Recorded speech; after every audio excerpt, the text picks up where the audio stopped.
His pregnant wife left her rings on his pillow, and by the time Carter Blackwood understood why the city he owned could not help him bring her back. In a glass penthouse above Chicago, the most feared man in the underworld woke to a cold bed, an ivory jewelry box, and a letter that turned his blood to ice. Mara was gone. No guards saw her leave. No cameras caught her face. All she left behind were 2 wedding rings, medical records, and the truth he had been too powerful to notice. This is not just a story about betrayal. It is about the silence inside a marriage, the danger of control, and the moment love becomes a cage. Watch until the end, because some disappearances are not acts of weakness. They are acts of survival. Like this video and comment where you are watching from. Long before Mara Blackwood left those rings on Carter's pillow, the silence between them had already become its own kind of crime.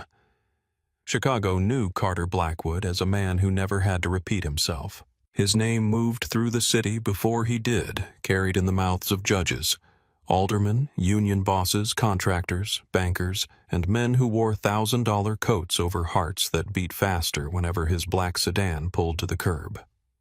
On paper, Carter was the chairman of Blackwood Holdings, a private real estate and logistics empire with interests in shipping construction, luxury housing, security, and political charity work. His family owned warehouses along the South Branch of the Chicago River, high-rise apartments in the Gold Coast, trucking routes that stretched into 3 states, and enough shell companies to make a federal auditor reach for aspirin. But Chicago had 2 versions of every truth.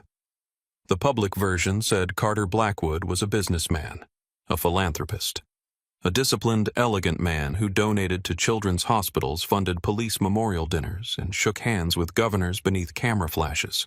The private version knew better. The private version knew that no major building project broke ground without his blessing. No cargo moved through certain docks unless his people knew what was inside. No politician rose too fast without owing the Blackwood family something. No enemy disappeared without leaving behind a lesson. Carter did not act like the gangsters in old movies. He did not scream in restaurants or wave guns in back rooms. He wore dark suits cut close to his body and spoke in a voice so calm it made men lean in before they realized they were afraid. He could sit across from a city inspector, smile once, mention the man's daughter's college tuition, and walk out with a signed permit before the coffee cooled. He was 39 years old, 6'2", broad-shouldered, controlled in every movement. His hair was black, always combed back. His jaw looked carved from stone. His eyes were a cold blue that made people feel inspected instead of seen. Mara used to think those eyes softened for her. In the beginning, they had. She met Carter at a fundraiser for a youth counseling program on the West Side back when she still worked as a school counselor and believed every damaged person had a door inside them that could be opened with enough patience. Carter had donated more money than anyone else in the room, but he stood near the exit like he wanted to leave before anyone thanked him.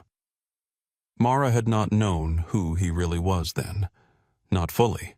She only knew he looked lonely in a room full of people trying to impress him.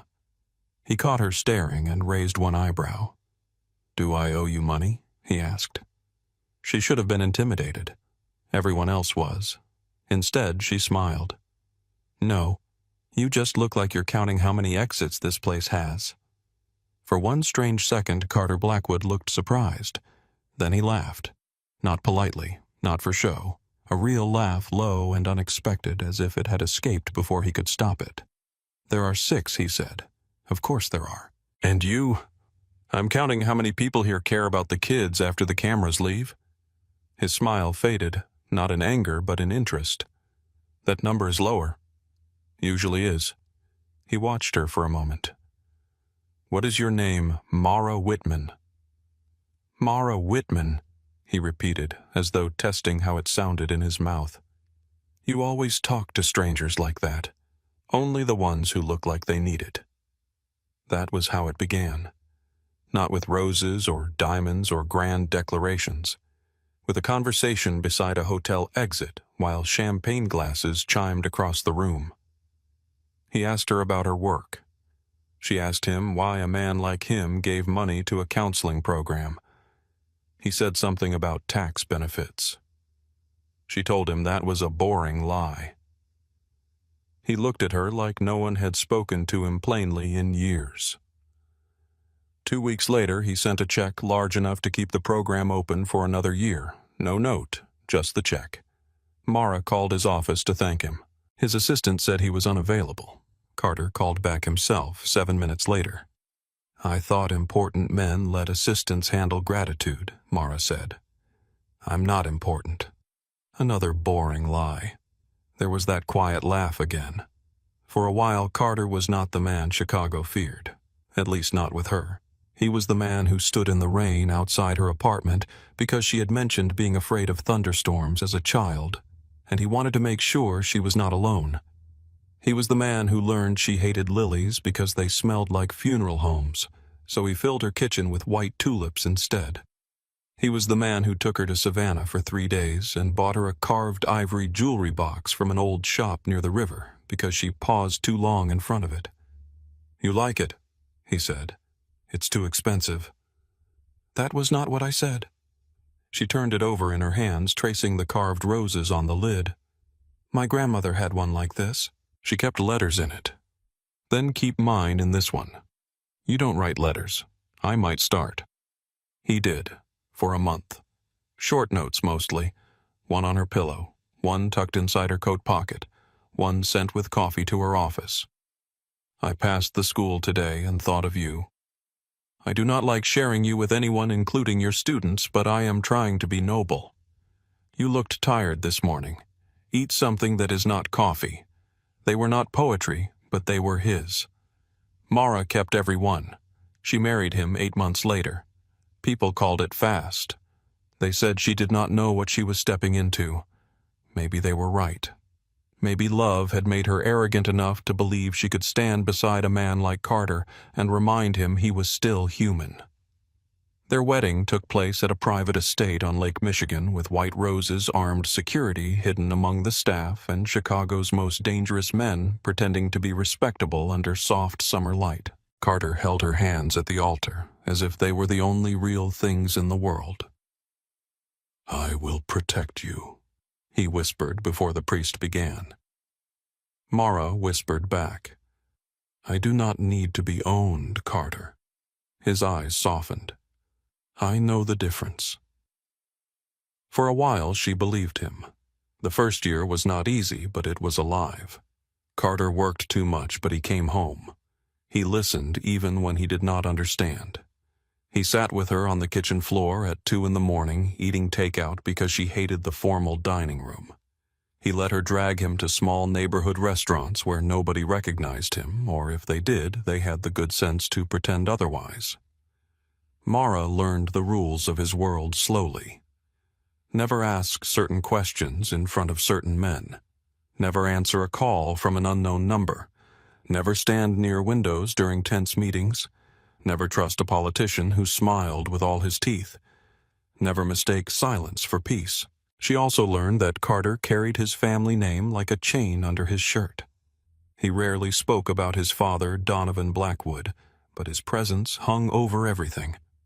Donovan had built the first empire through violence, then lost control of it through pride. He died in an ambush outside a steakhouse when Carter was 24, leaving behind enemies' debt blood and a widow who refused to let the family fall. That widow was Evelyn Blackwood. Evelyn had the kind of beauty that aged into authority instead of softness. Silver blonde hair always pinned perfectly, pearls at her throat, nails pale and sharp. Her voice never rose because it had never needed to. She could make a compliment sound like a warning and a warning sound like concern.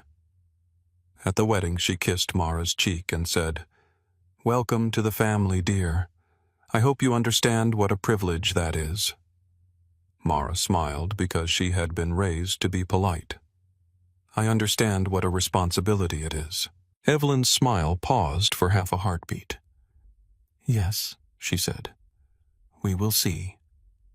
In the beginning, Evelyn was careful. She invited Mara to lunches, introduced her to women whose husbands controlled judges or construction unions or police appointments. She taught her which charities mattered, which names to remember, which wives were lonely enough to talk too much after wine. Mara tried. She wore the gowns. She smiled through dinners where men discussed neighborhoods like chess squares. She learned to stand beside Carter while reporters took pictures, and to step away when his voice dropped into business tones. But she never learned how to become invisible comfortably. At a dinner during their second year, Mara challenged a councilman who joked about moving low-income families out of a redevelopment zone. "They are not clutter," she said. The table went quiet. The councilman blinked, then laughed awkwardly. "I was speaking generally, Mrs. Blackwood." "So was I." Carter said nothing. Later in the car, Mara waited for him to tell her she had embarrassed him. Instead, he stared out the window. "You cannot correct men like that in public," he said. "Men like that should be corrected in public." His jaw tightened. "This is not one of your school meetings." "No. In my school meetings, people at least pretend to care about children." He looked at her then. His eyes were tired. "You think I do not care. I think you care until caring becomes inconvenient." The words landed hard. She saw it. For a moment, she thought he might answer honestly. Then his phone rang. He took the call. Mara turned toward the window and watched the city slide by in broken gold reflections. After that, the distance grew by inches. Carter did not stop loving her all at once. That would have been simpler. He just became less available, less present, less willing to be interrupted by feelings he did not know how to manage. A missed dinner became 3. A late night became a week of coming home after she slept. A kiss on the forehead replaced conversations. He still bought gifts, expensive ones, diamond earrings, a vintage bracelet, a silk dress from Paris. Things a man could send when he did not know how to come home with both hands empty and say, "Tell me where it hurts." Mara wore them because refusing felt dramatic. Then she stopped wearing them because accepting felt like lying. The penthouse changed too.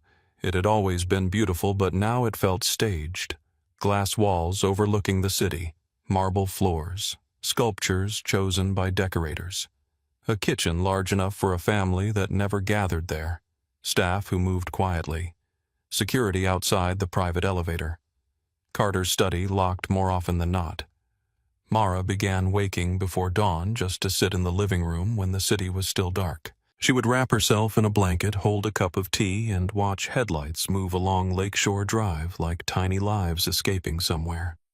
One January morning, she discovered she was pregnant. She stood in the bathroom with the test in her hand and stared until the second line blurred. For a moment, joy rose so sharply it almost hurt. A baby. Their baby. She pressed both hands over her mouth and laughed soundlessly, tears spilling down her face. She imagined Carter's reaction before fear could interfere. His hand on her stomach, his guarded face breaking open. That old softness returning because surely their child would pull him back from whatever dark room he had locked himself inside. She called him 4 times that day. No answer. At noon, she sent a message. "Please call me. It is important." At 3, his assistant replied. "Mr. Blackwood is in meetings until late evening. Is this urgent?" Mara typed yes, then deleted it. Typed, "It can wait." That night, Carter came home after midnight.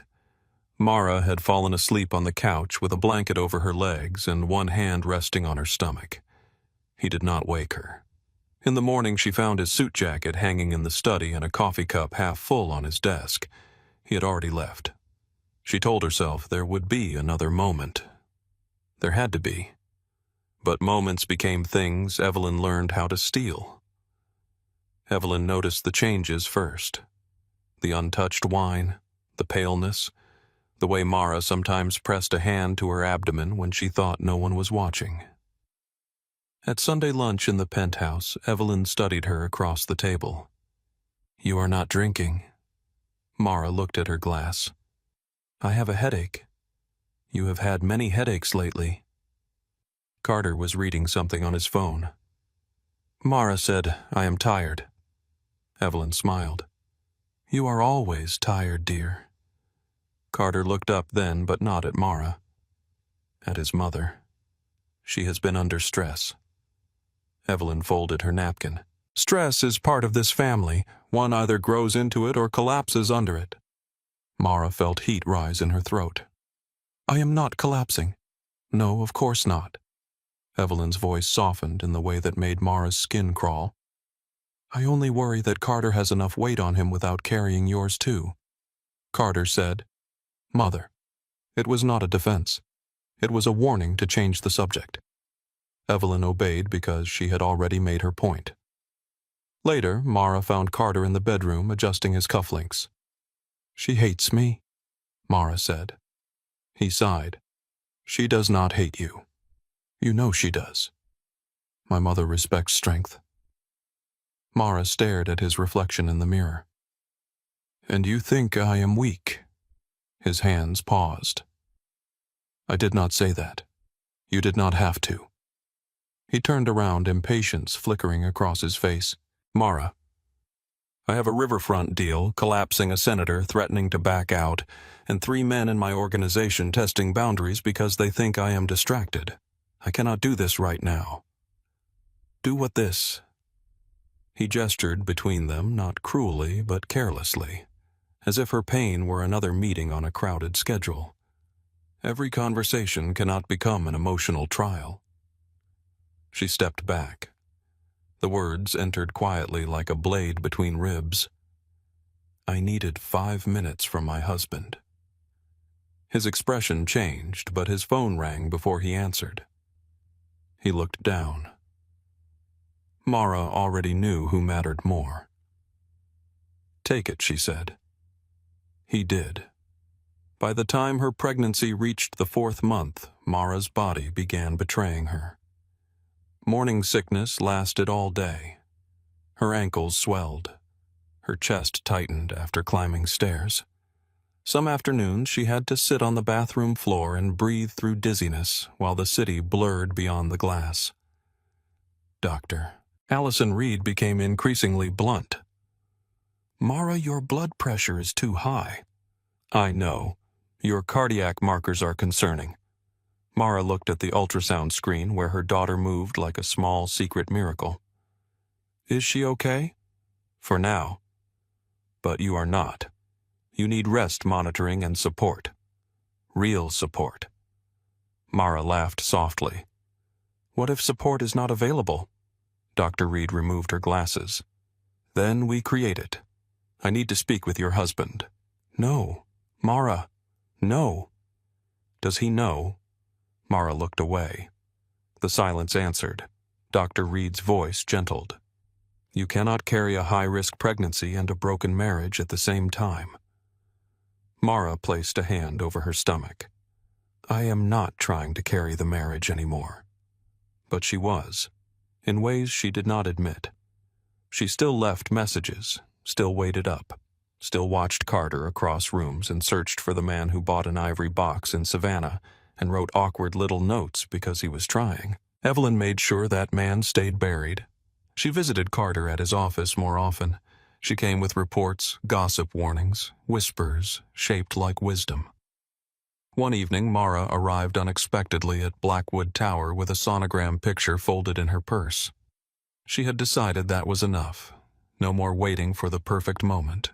No more being careful with a truth that was growing inside her, whether Carter saw it or not. The lobby guard recognized her and let her up. Outside Carter's office, she heard Evelyn's voice through the door. "She is becoming a liability." Mara froze. Carter's voice followed low and distracted. "Mara is not a liability, not intentionally. That is what makes it harder. She pulls at your attention without understanding the cost. You soften when she is upset. You hesitate. I do not hesitate. You do with her." There was silence. Evelyn continued. Your father made that mistake near the end. He let affection cloud judgment. Men sensed it. Enemies smelled it. Blood followed. Carter said nothing. Mara's fingers tightened around the sonogram. Evelyn's voice dropped. The Blackwood name does not survive on sentiment. Carter answered so quietly Mara almost missed it. I know. Mara stepped backward before they could find her there. She did not give him the sonogram. That night she put it inside the ivory box with his old notes. By the 6th month, Mara had mastered the art of hiding. Loose dresses, carefully placed shawls, sitting at tables before anyone could see her profile, avoiding social events when possible, blaming migraines, blaming fatigue, blaming anything except the truth. Carter noticed only enough to be irritated. You canceled the museum dinner, he said one morning. I was sick. You are always sick. She looked up from her tea. His face was not angry. That almost made it worse. He sounded tired, like she was a problem he had not chosen but now had to manage. I am sorry my body is inconvenient. He frowned. That is not what I meant. What did you mean? He looked at her then. Really looked maybe for the first time in weeks. His eyes moved over her face. The shadows under her eyes, the weight she could no longer fully hide beneath an oversized sweater. Something like concern crossed his expression. Mara, are you? His phone rang. Again. It was Evelyn. He glanced at the screen. Mara stood. Answer it. Mara. Answer it, Carter. She walked out before he could decide which woman needed him more. Behind her, his voice went cold as he took the call. Yes, Mother. The Blackwood Foundation Gala came at the end of March when Chicago was still half winter and the wind off the lake cut through evening gowns like judgment. The event was Evelyn's masterpiece. Cameras would be there, donors, officials, men whose hands Carter needed to shake, women who would inspect Mara's face for signs of weakness and report their findings over brunch. Mara stood in the dressing room while a stylist pinned her hair. The emerald gown hung from her shoulders beautifully, but the bodice had been altered twice to hide what could no longer be hidden for much longer. The baby shifted. Mara placed a hand low on her stomach. The stylist smiled in the mirror. Nervous Mara met her own eyes. Yes. It was the most honest thing she had said all day. She had made a decision. Tonight she would tell Carter. Not between meetings, not through messages, not in a hallway while Evelyn listened behind doors. Tonight she would take his hand, pull him somewhere private, and say the words that had lived inside her for 6 months. I am pregnant. We are having a daughter. I am scared. I need you. Maybe he would fail her again. Maybe he would look at her like another obligation. But at least the truth would no longer be trapped inside her ribs. When Carter entered the dressing room already in his tuxedo, the stylist gathered her things and left. For a moment, husband and wife stood alone under soft lights. He looked magnificent, controlled, and severe in black cufflinks shining at his wrists. The city's prince of shadows dressed for charity. His gaze moved over Mara. You look beautiful. The words should have warmed her. They barely touched. Thank you. He stepped closer and adjusted the diamond necklace at her throat, his fingers brushing the back of her neck. For 1 second she remembered another room, another city, his mouth near her ear, as he fastened a cheap silver chain, because she had forgotten jewelry for dinner. You seem pale, he said. I need to talk to you tonight. His eyes flicked to hers in the mirror. About what? Her heart kicked hard. Something important. A knock sounded at the door before she could continue. Evelyn entered without waiting. There you are. Carter Senator Hollis is already downstairs, and Mason Cole is threatening to corner the mayor without you. We cannot have that. Carter's jaw tightened. I will be down in a minute. Evelyn looked at Mara in the mirror. Of course, Mara needs a moment. These evenings can be exhausting for delicate constitutions. Mara turned slowly. I said I needed to speak with my husband. Evelyn smiled. And you shall. After he finishes holding together everything that allows you to stand in this room wearing diamonds. Carter said, enough. Again, it was not defense, only fatigue. Mara watched him in the mirror and understood something with sudden terrible clarity. He was not choosing Evelyn because he loved his mother more. He was choosing the path that asked less of him emotionally.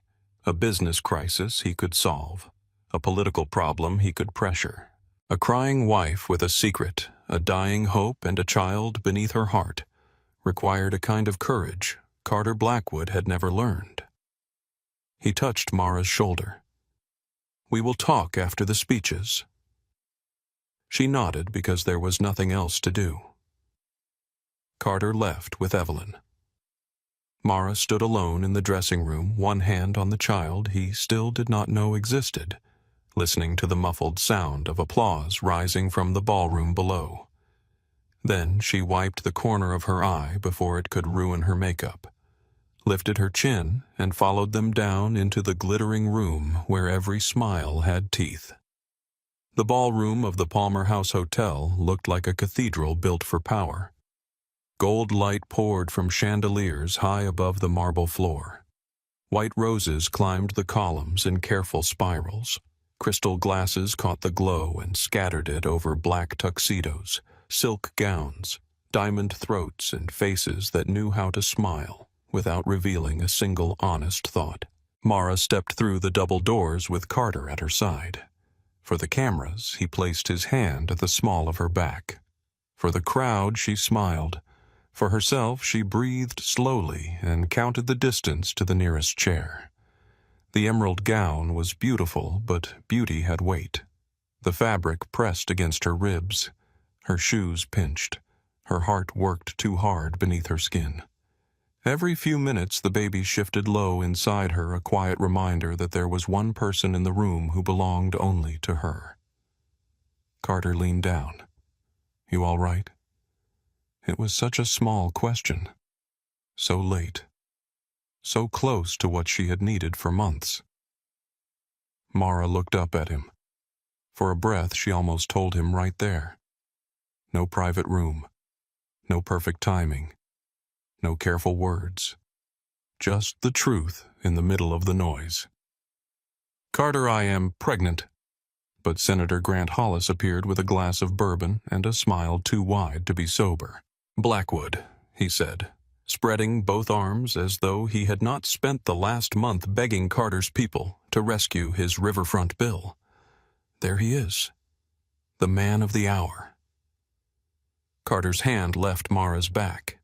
The warmth disappeared first. Then he did. Not physically. He was still beside her, still close enough that she could smell his cedar cologne, still polished and elegant under the chandelier light. But the man who had asked if she was all right stepped behind the man Chicago knew. Carter shook Hollis's hand. Senator. Hollis looked at Mara, his gaze sliding over her with the casual ownership of men who believed every woman in a room existed as decoration. Mrs. Blackwood. Stunning as always, Senator Mara said. Her voice sounded steady. She was proud of that. Evelyn appeared beside them in a midnight blue gown, her diamonds arranged like armor at her throat. She kissed the air near Mara's cheek. Dear, you made it. Mara smiled. I live here, Evelyn. At times one does wonder. Carter's eyes flicked toward his mother, but he said nothing. Hollis laughed as if Evelyn had said something charming instead of cruel. A photographer called their names. Carter turned toward the cameras. Evelyn moved into position beside him. Mara stood on his other side and felt the shape of the Blackwood family settle around her like a cage. Flash, smile, flash. Carter's hand returned to her waist. Flash. Evelyn's fingers rested lightly on his arm. Flash. In the photographs, they would look perfect. A dynasty in evening clothes. No one would see Mara's pulse jumping at her throat. No one would know she had eaten 2 crackers all day because nausea came in waves. No one would notice how carefully she held herself, how each breath was measured, how one hand kept wanting to drift to the child hidden beneath silk. Across the room, men gathered around Carter within minutes. Mason Cole arrived first, thick-necked and restless, the largest developer in the state, and the kind of man who smelled opportunity before it had a name. District Attorney Paul Mercer followed, clean-shaven, careful, his smile thin as wire. 2 aldermen joined them, then a union man, then a banker whose family foundation had never rejected a Blackwood donation. The circle formed around Carter like iron filings around a magnet. Mara was gently pushed outward by the gravity of men doing business. She stood near a column with a flute of champagne she could not drink. Evelyn noticed the untouched glass. Of course she did. "You are carrying that like a prop," Evelyn said. Mara did not look at her. "Maybe it is one. You should be careful. People notice." Mara turned her head. "Do they?" Evelyn's smile was small. "In this world, dear people notice weakness before they notice blood." The word blood tightened something in Mara's chest. She looked across the room at Carter. He was listening to Mason Cole talk, expression unreadable. A waiter passed. Carter lifted a fresh glass without glancing at the tray. Every movement was practiced, elegant, controlled. That was the cruelest part. He had so much control everywhere except where it mattered. Mara set the champagne on a passing tray. "I am not weak." "No," Evelyn said softly. "You are inconvenient." Mara faced her fully then. For once, she did not lower her voice. "I am his wife." Evelyn's eyes sharpened. A wife can be many things. A shelter, a weapon, a burden, a mistake. The baby moved. Mara placed her hand against her stomach before she could stop herself. Evelyn saw. Her gaze dropped for less than a second. When she looked back up, something had changed. It was not shock. Evelyn was too disciplined for that. It was calculation. Mara's blood went cold. Evelyn knew. Maybe not everything, not the danger, not the doctor's warnings, but enough. Enough to understand why Mara had stopped drinking. Enough to understand why her gowns had changed. Enough to understand what a child would mean inside the Blackwood family. Evelyn stepped closer. "How far along are you?" Mara's hand fell away. "I do not know what you mean." "Do not insult me. Then do not ask questions that are none of your business." For 1 second, Evelyn's polished mask cracked. Her voice dropped. "Everything connected to Carter is my business." "No," Mara said. "Not this." Evelyn looked past her toward Carter, then back. "You should have told him." Mara laughed once, low and wounded. "I tried." The words hung between them. Evelyn's face softened into something that might have fooled anyone else. "Did you?" Mara understood then. Not all of it, but enough. The missed calls, the changed schedules. Carter's sudden certainty that she was emotional. The way Evelyn always seemed to appear at the exact moment Mara tried to reach him. "You knew," Mara whispered. Evelyn did not answer. She did not have to. A burst of laughter rose from Carter's circle. Senator Hollis had returned to them louder than before, his bourbon glass nearly empty. His face was flushed. His hand landed heavily on Carter's shoulder with the false ease of a man who mistook dependence for friendship. Carter Hollis called voice carrying too far. "Since we are all celebrating legacy tonight, I have a question." The nearby conversations softened. Mara looked toward them. Evelyn did too. Hollis lifted his glass. "When are you going to give this city a Blackwood air?" A few people laughed. The kind of laugh that was half amusement, half hunger. Mara stopped breathing. The question had always lived in rooms like this. It had waited behind polite smiles and curious glances. 3 years of marriage. No children. No public explanation. No heir to the Blackwood name. Now Hollis had dragged it into the center of the ballroom and dressed it as a joke. Carter's eyes moved briefly across the crowd. They did not find Mara. Evelyn stood beside her, still as a statue. Mara should have walked away. She knew that later. She should have turned before he answered, before pride and pressure and poison came together in his mouth. But hope is stubborn, especially when it is dying. Carter took a slow sip of bourbon. His expression was calm. Too calm. An heir, he said, voice smooth enough to quiet the people closest to him, requires more than a last name. Hollis grinned. Spoken like a man with standards. Carter smiled faintly. It requires a woman who understands what the name means. Duty, discipline, strength. Mara's fingers curled against the column. The room had gone quieter now. Not silent, not yet.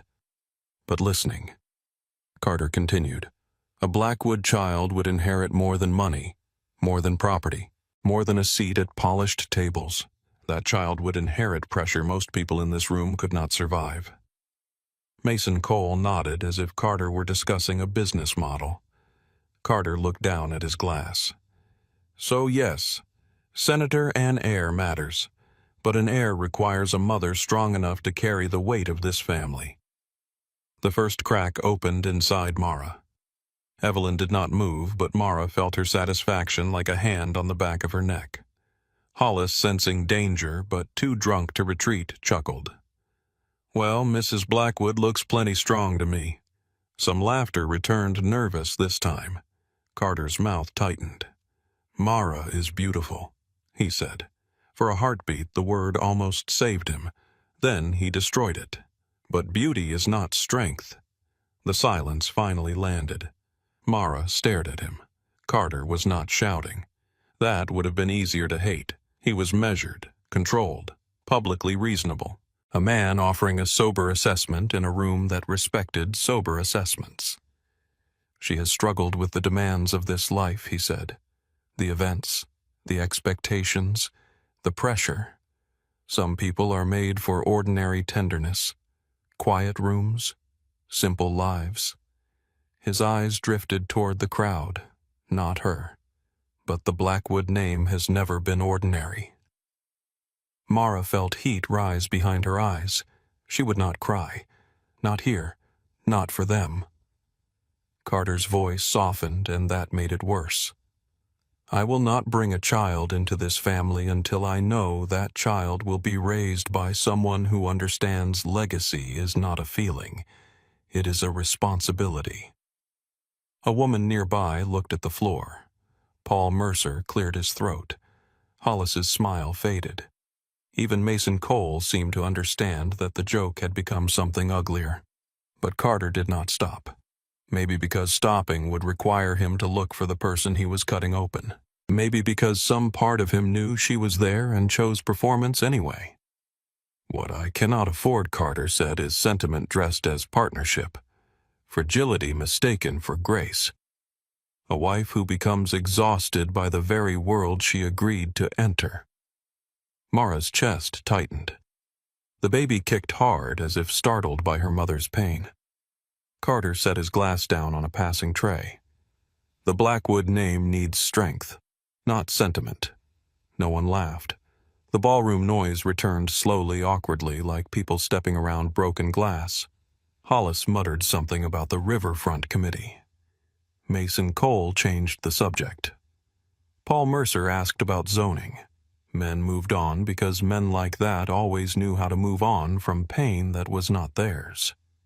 Carter turned with them. The moment ended for everyone except Mara. She stood behind the marble column with her hand pressed against her stomach, looking at the man she had loved.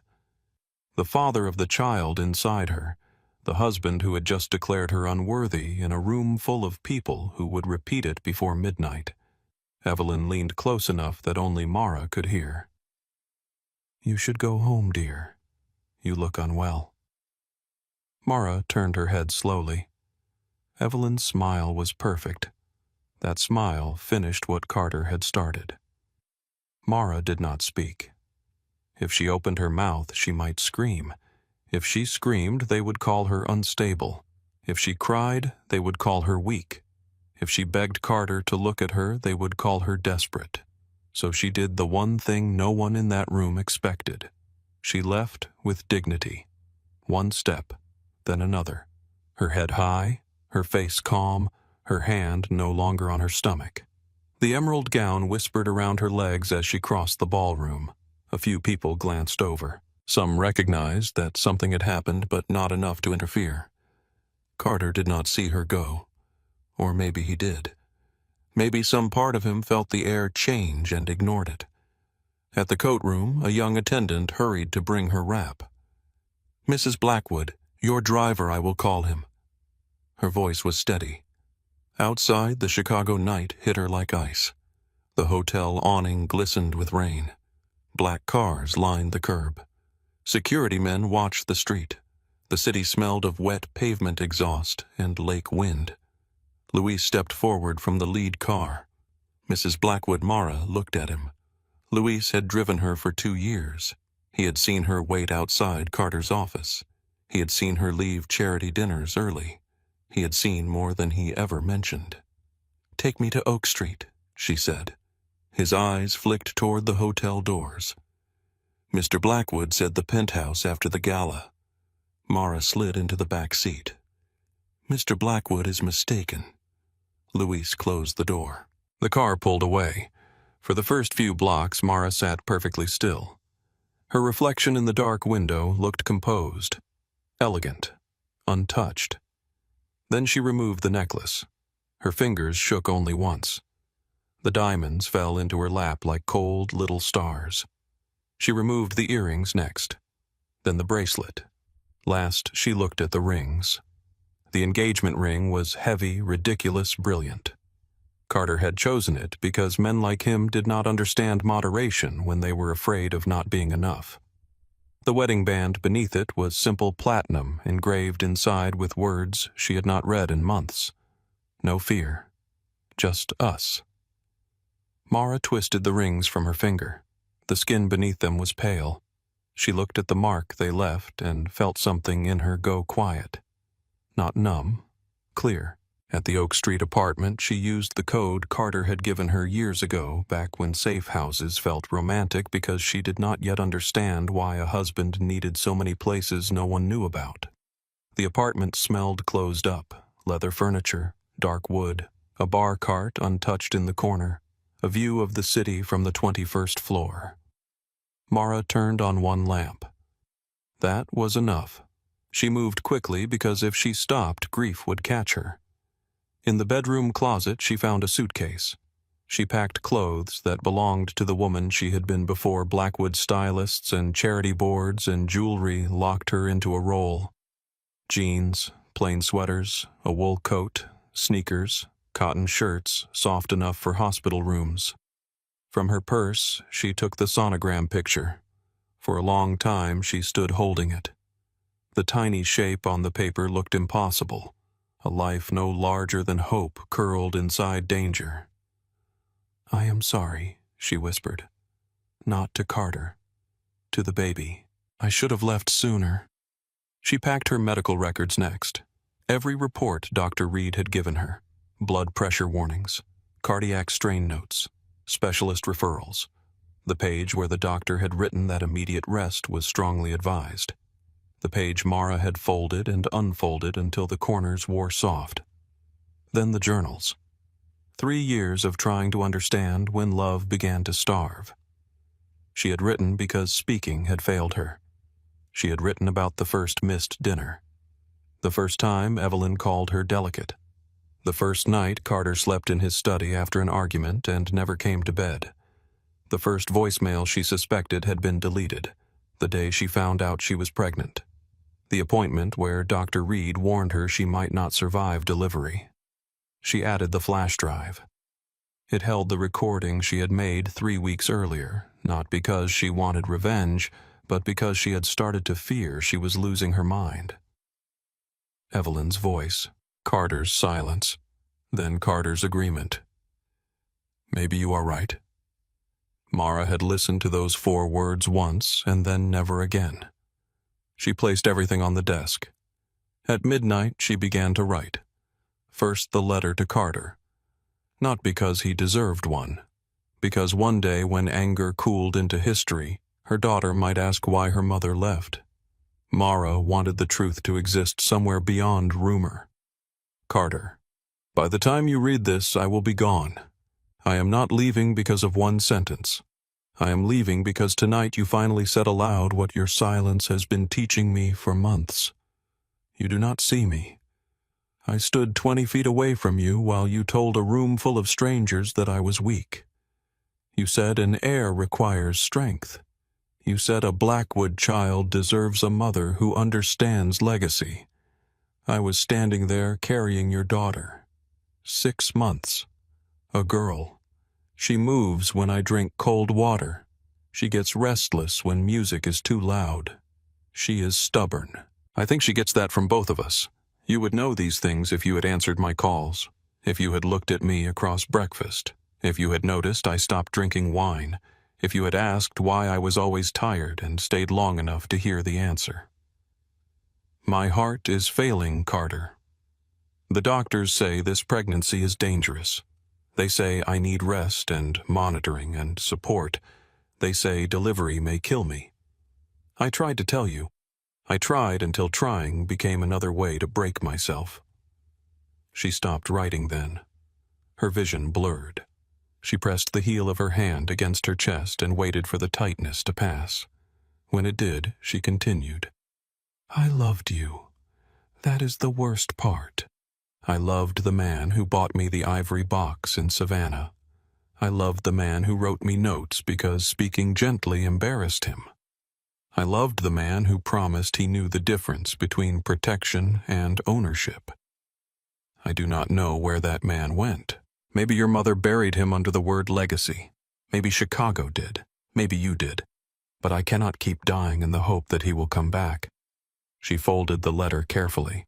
Then she wrote another. To her daughter. That one broke her. My sweet girl, if you are reading this someday, it means I was brave enough to leave, and I hope I was lucky enough to stay. I want you to know that you were wanted.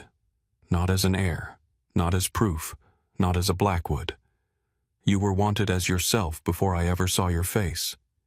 If I do not get to tell you this in person, let this letter carry my voice. Love should never make you disappear inside your own life. Mara sobbed, then silently hunched over the desk with one hand protecting the child who had become the only future she trusted. By 3 in the morning, the apartment looked untouched except for the emerald gown lying across the bathroom floor like a shed skin. Mara changed into jeans, a gray sweater, and the wool coat. She washed the makeup from her face, pulled the pins from her hair. The curls fell loose around her shoulders, then she tied them back with a plain elastic she found in her bag. In the mirror, she looked tired. She also looked like herself. She called a car service Carter did not own, using the prepaid phone she had bought 2 weeks earlier and been ashamed of needing. While she waited, she placed the letter's medical records journals, flash drive, and rings inside the ivory box. Then she did one final thing. She called the penthouse. A housekeeper answered, sleepy and confused. Mrs. Blackwood. Mrs. Alvarez. I need you to do something for me. Of course. There is a box at the Oak Street apartment. I need it placed on Mr. Blackwood's pillow before he wakes. A pause. Mrs. Blackwood, is everything all right? Mara closed her eyes. No. The older woman said nothing for a moment. Then softly, I understand. Mara believed she did. At 4:20, Mara left the apartment with one suitcase. Rain had softened to mist. The city looked blurred and distant, as if Chicago itself had become a memory before she had even escaped it. The driver took her to the bus station near Harrison Street. Inside, fluorescent lights hummed over rows of tired travelers. A man slept with his backpack against his chest. A mother fed crackers to a child in pajamas. An old woman held a paper cup of coffee with both hands. No one looked at Mara twice. For the first time in 3 years, that felt like mercy. She bought a ticket with cash under her maiden name. Mara Whitman. Destination, Bay Haven, Maine. The woman behind the counter slid the ticket through the opening. Long ride. Mara touched her stomach. Yes. You visiting family? Mara looked at the ticket. No. Starting over. At 5:10, she stepped onto the bus. The seat near the back smelled faintly of rain and old fabric. She placed her suitcase beneath her feet and leaned her head against the cold window. As the bus pulled away, Chicago rose behind her in towers of glass and steel. Somewhere inside that city, Carter Blackwood still held court beneath chandeliers, unaware that his wife had already become a ghost in his life. Mara did not cry when the skyline began to disappear. She had cried enough in rooms where no one came. Inside her, the baby moved once. Small, certain, alive. Mara placed both hands over her daughter and whispered into the dim morning light. It is just us now. The bus merged onto the interstate, carrying her east through the rain, away from the Blackwood name, away from the penthouse, away from the man who had called her weak while she was using every breath to survive. By the time the bus carried Mara out of Chicago, Carter Blackwood was still standing beneath gold chandeliers, speaking to men who wanted pieces of his city. He did not feel the moment his marriage ended. That was the first punishment. The gala dragged past midnight. Carter shook hands, made promises without saying the words, directly listened to Senator Hollis slur through another excuse about votes, and watched Mason Cole pretend not to panic over the riverfront permits. Around him, the ballroom glittered with money and secrets. Women laughed softly behind champagne glasses. Men leaned close and traded favors like prayers. Every few minutes, Carter looked toward the place where Mara had been standing. He did not see her. At first he assumed she had gone to the restroom, then to sit down, then upstairs to one of the private suites reserved for donors who needed quiet conversations away from cameras. He told himself not to worry. Mara left events early sometimes. She tired easily lately. She would be at home when he returned, maybe asleep with a book open on her chest, maybe angry, maybe waiting for him with that wounded silence he had come to dread, because he never knew how to enter it without making it worse. Near 1 a.m, Evelyn came to his side. Mara left, she said. Carter glanced down at his phone. No message. When? A while ago. His jaw tightened. You let her leave alone. Evelyn's brows lifted. She is your wife, Carter, not a child. He looked at his mother then. Something in her tone bothered him. Not the words, the ease of them. Did she say anything? She looked unwell. I suggested she rest. Carter stared across the ballroom. The last thing he remembered clearly was Hollis laughing, asking about an heir. He remembered answering. He remembered the room going quiet in that way rooms did when truth came too close to cruelty. He remembered feeling irritation. Not at Mara, exactly, but at the pressure, the question, the constant expectation that every weakness in his private life would become public currency. He had spoken carefully. Too carefully. What did I say, he asked. Evelyn touched his sleeve. You said what needed to be said. That should have settled him. Instead, it followed him home. The penthouse was dark when Carter arrived after 2. The private elevator opened into silence. He handed his coat to no one because the night staff had been dismissed. The city stretched beyond the glass walls, glittering and indifferent. Mara. No answer. He moved through the living room, then the kitchen, then the hallway. The bedroom door was open. Her side of the bed looked untouched. Carter stood there longer than he should have, looking at the smooth sheets. A strange feeling moved beneath his ribs. Not fear yet. Something smaller. Annoyance wrapped around unease. He checked his phone again. No message. He called her. The ring went straight to voicemail. Mara, call me. He ended the call before his voice could reveal anything more. In the bathroom, her emerald gown was not there. Her jewelry case was closed. Her robe still hung from the hook. Her perfume sat beside the sink. Ordinary things, present things, proof that she had not vanished, only stepped out of place. Carter undressed and stood beneath a hot shower until the smell of bourbon and ballroom cologne left his skin. When he came out, the bedroom was still empty. He slept badly. At 7:13, his phone began vibrating against the nightstand. Carter opened his eyes to pale morning light cutting across the floor. 3 missed calls from Ethan Cole, 2 from Mason, 1 from Paul Mercer. 7 messages about the riverfront deal. None from Mara. That was when the unease became something colder. He sat up. Mara.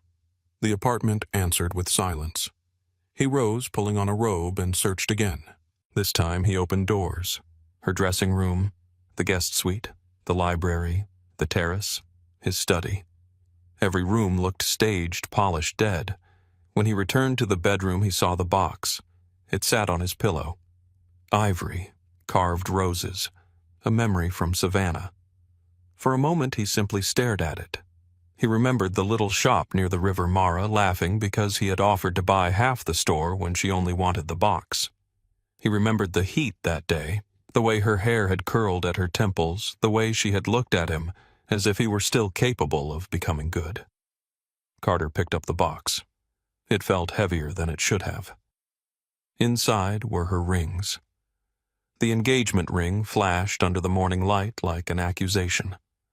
The platinum band lay beside it, simple and final. His thumb touched the inside engraving. No fear. Just us. His throat tightened before he understood why. Beneath the rings were folded papers, a small stack of medical reports, several pages torn from a journal, and a black flash drive. He took out the letter first. The handwriting was Mara's. Elegant, careful, too steady.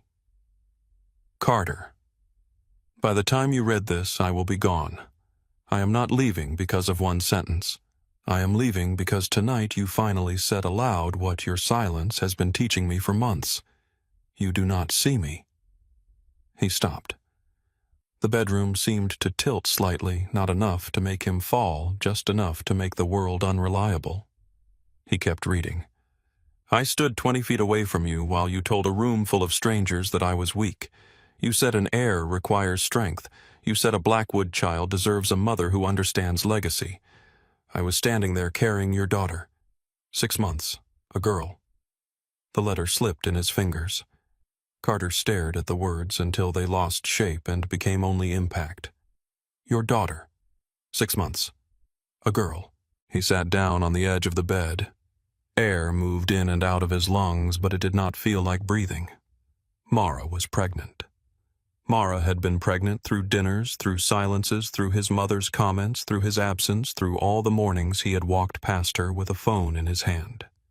He saw her at breakfast with tea instead of coffee. He saw her turning away from wine.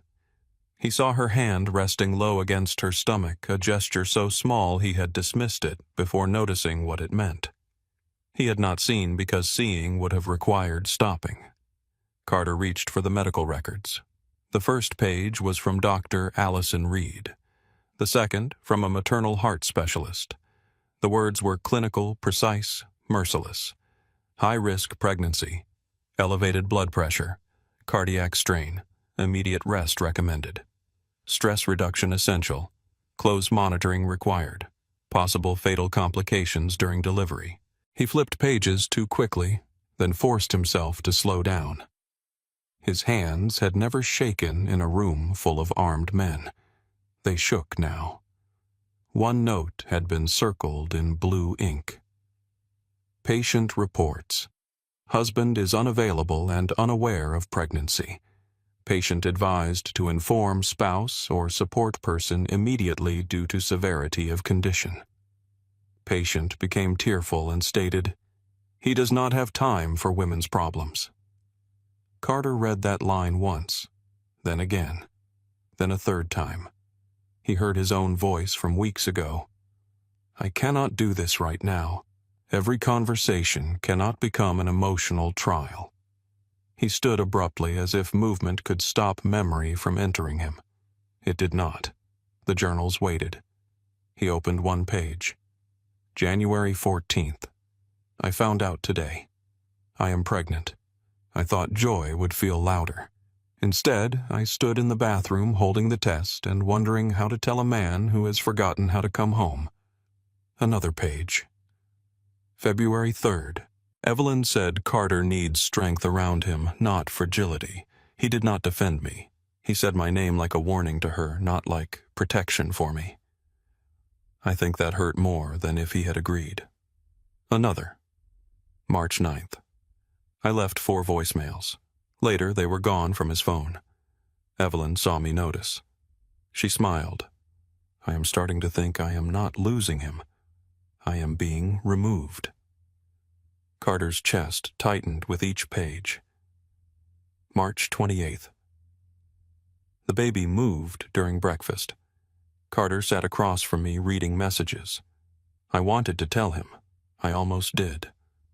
Then his mother called. He answered before I finished his name. Another page. The handwriting was less steady. April 2nd. Dr. Reed said my heart is struggling. She used the word danger. I asked about the baby first. She looked sad when I did. I do not know if that means I am brave or already gone from myself. Carter closed the journal. For a moment, he pressed the heel of his hand against his eyes. He did not cry. Not yet. Something worse happened. He remembered everything clearly. The time she had asked for 5 minutes. The way she stood in doorways as if waiting for permission to enter his life. The pale skin. The quiet dinners. The way she had stopped arguing near the end, not because peace had returned, but because hope had left. He reached for the flash drive. His laptop sat on the desk. The file opened with one click. There was no image, only sound. Evelyn's voice came first smooth and familiar. She is becoming a liability. Then his own voice distracted. Mara is not a liability. Carter gripped the edge of the desk. Evelyn continued. Not intentionally. That is what makes it harder. She pulls at your attention without understanding the cost. You soften when she is upset. You hesitate. His own voice again. I do not hesitate. You do with her. A pause. Then Evelyn softer now, using grief like a key. Your father made that mistake near the end.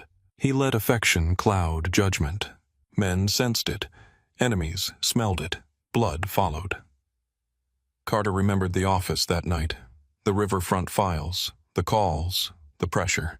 Evelyn standing near the window in pearls, turning his father's death into instruction. The recording continued.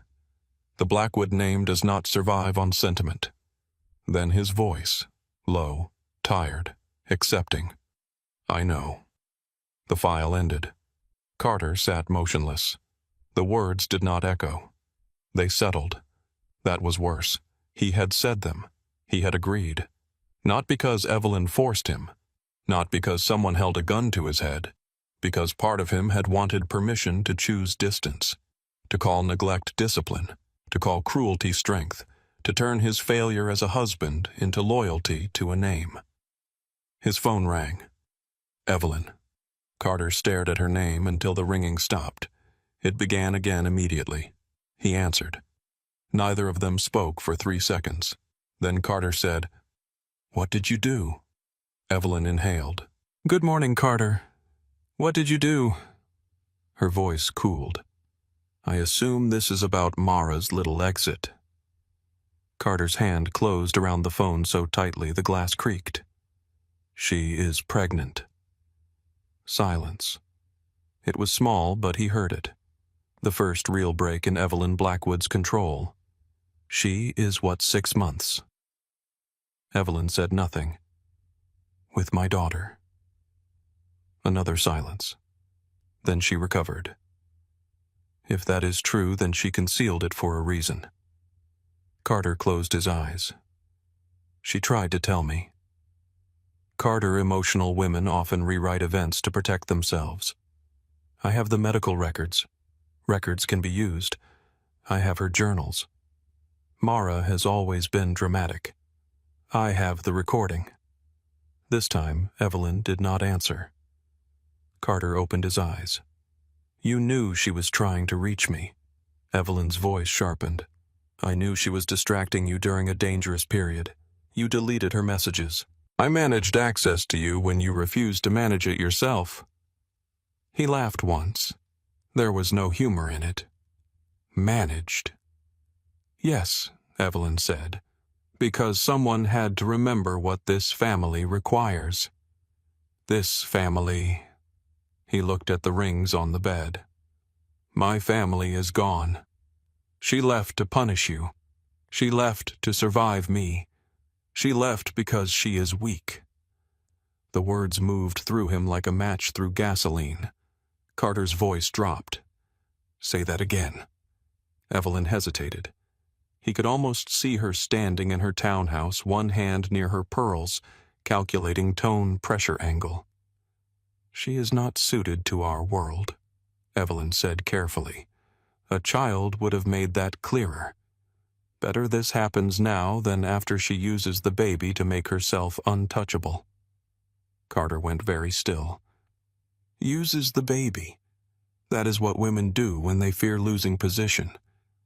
You are talking about my daughter. I am talking about protecting you. No, Carter said. You are talking about ownership. You dressed it as legacy because you knew I was stupid enough to kneel to that word. Do not speak to me like I am one of your men. You are not one of my men. My men know when to stop. Evelyn's breath sharpened. I built you after your father died. You built a weapon. I built a survivor. You built a man whose pregnant wife had to run from his house to stay alive. For once, Evelyn sounded almost angry. Do not put this on me.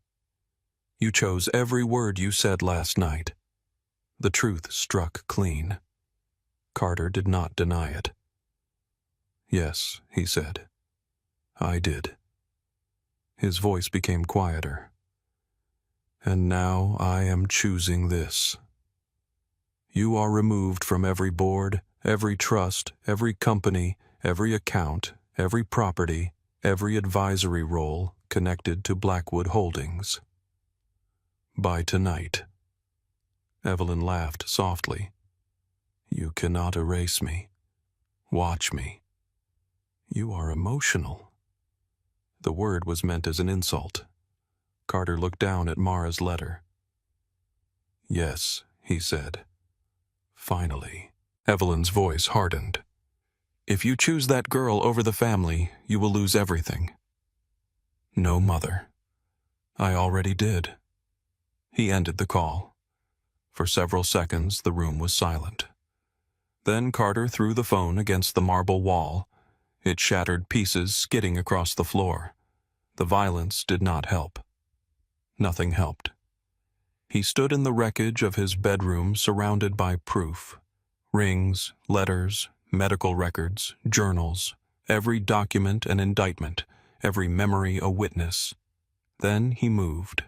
Not with purpose exactly, with panic dressed as purpose. He used the house phone to call Gerald Voss, the family attorney. Gerald answered on the third ring voice, thick with sleep. Carter, I need documents drafted immediately. Evelyn Blackwood is to be removed from all positions within Blackwood Holdings and all related entities. Gerald went quiet. That is a significant action. It is happening today. There are voting structures, trusts, legacy clauses. Break them. That may trigger litigation. Then bury her in litigation first. Gerald took a slow breath. May I ask what happened?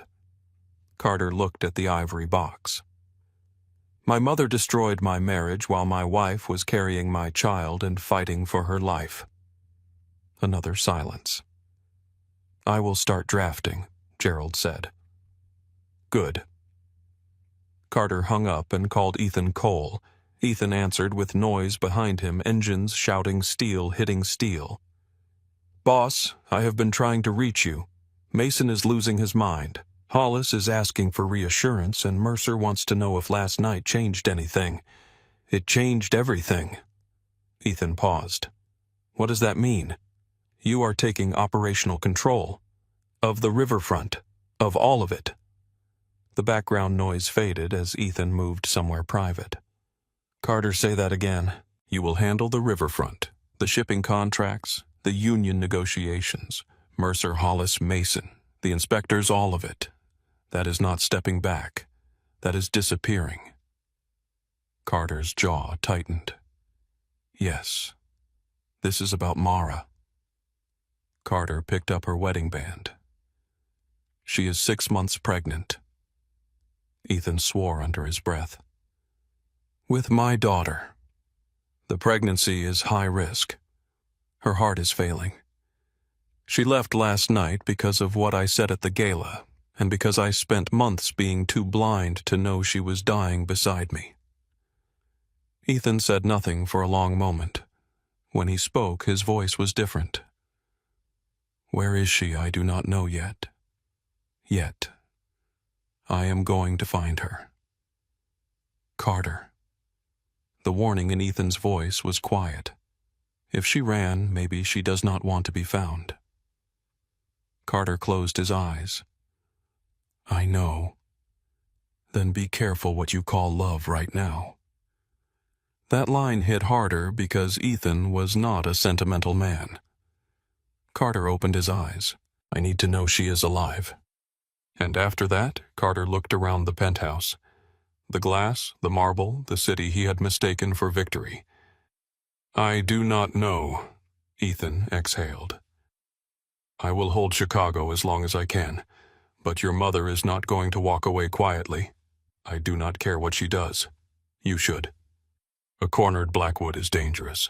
Carter's voice went cold. "So am I." He hung up. The next call was to Ray Pike, an investigator who used to be a detective before he learned private work paid better and asked fewer moral questions. Ray arrived at the penthouse within 40 minutes wearing an old coat and the expression of a man who had seen rich people bleed in expensive rooms. He looked at the broken phone on the floor, then the papers on the bed. "Bad morning." Carter handed him a photograph of Mara. "Find my wife." Ray studied the picture. "She missing or gone?" Carter did not answer fast enough. Ray nodded. "Gone, then. She is pregnant and medically at risk. That changes urgency.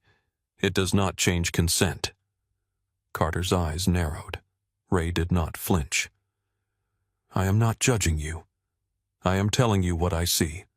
A woman leaving rings and documents behind is not lost. She made a choice. She could die. Then I will move fast." Ray took the photograph the bus station lead from the car service and the name Mara Whitman. Before leaving, he paused by the elevator. "Mr. Blackwood." Carter looked at him. "When I find her, you need to decide whether you are going to save her or take away the last choice she believes she has." The elevator doors closed before Carter could answer. The day stretched without shape. Gerald sent documents. Carter signed. Ethan called twice. Carter answered once. Evelyn sent messages from numbers he did not recognize. "You are making a mistake. Your father would be ashamed. Mara has turned you against blood."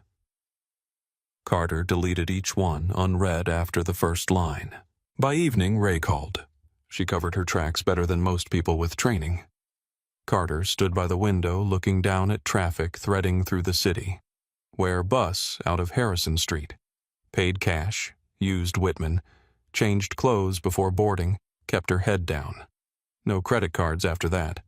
Destination, Bay Haven, Maine. Carter repeated it once. The name sounded unreal. Too soft for the violence inside him. Small coastal town, Ray said. Population around 4,000. Bookshops, fishing boats, summer people locals who hate summer people. If she wanted quiet, she picked well. Address? Not yet. Find it? I will. But listen to me. A woman in her condition should not be on buses crossing states. If she is hiding in a town clinic instead of a hospital, time matters. Carter was already moving. He grabbed his wallet keys, a coat. Ray spoke again. And Mr. Blackwood, what? When you get there, remember she was not running to make you chase her. She was running because staying felt worse. Carter ended the call. He stood at the bedroom door one last time. The ivory box sat open on the bed. He returned, took Mara's wedding band, and closed it in his fist. Then Carter Blackwood walked out of the penthouse without guards, without luggage, without knowing whether his wife would ever let him speak her name again. Outside, Chicago moved around him loud and alive, the city he had spent half his life conquering. For the first time, it looked like nothing worth keeping. Carter drove until Chicago disappeared behind him, but the city did not leave his body.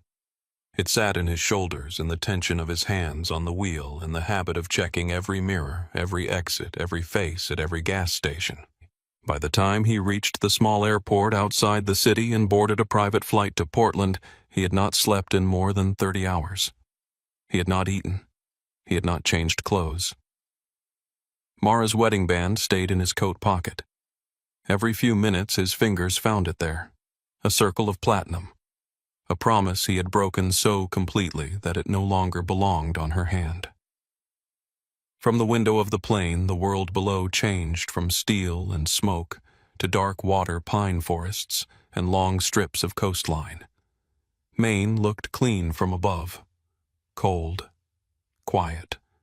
The kind of place where a person could vanish, not because no one cared, but because everyone cared enough to keep a stranger out. Ray Pike called as the plane descended. "I found a stronger trail," he said. Carter sat forward. "We're Bay Haven Bus Depot. She arrived yesterday morning. No hotel under Whitman or Blackwood, no credit card use, no rental car. She is either staying with someone who took pity on her, or she paid cash somewhere small enough to avoid records. Medical facilities. One clinic, one doctor.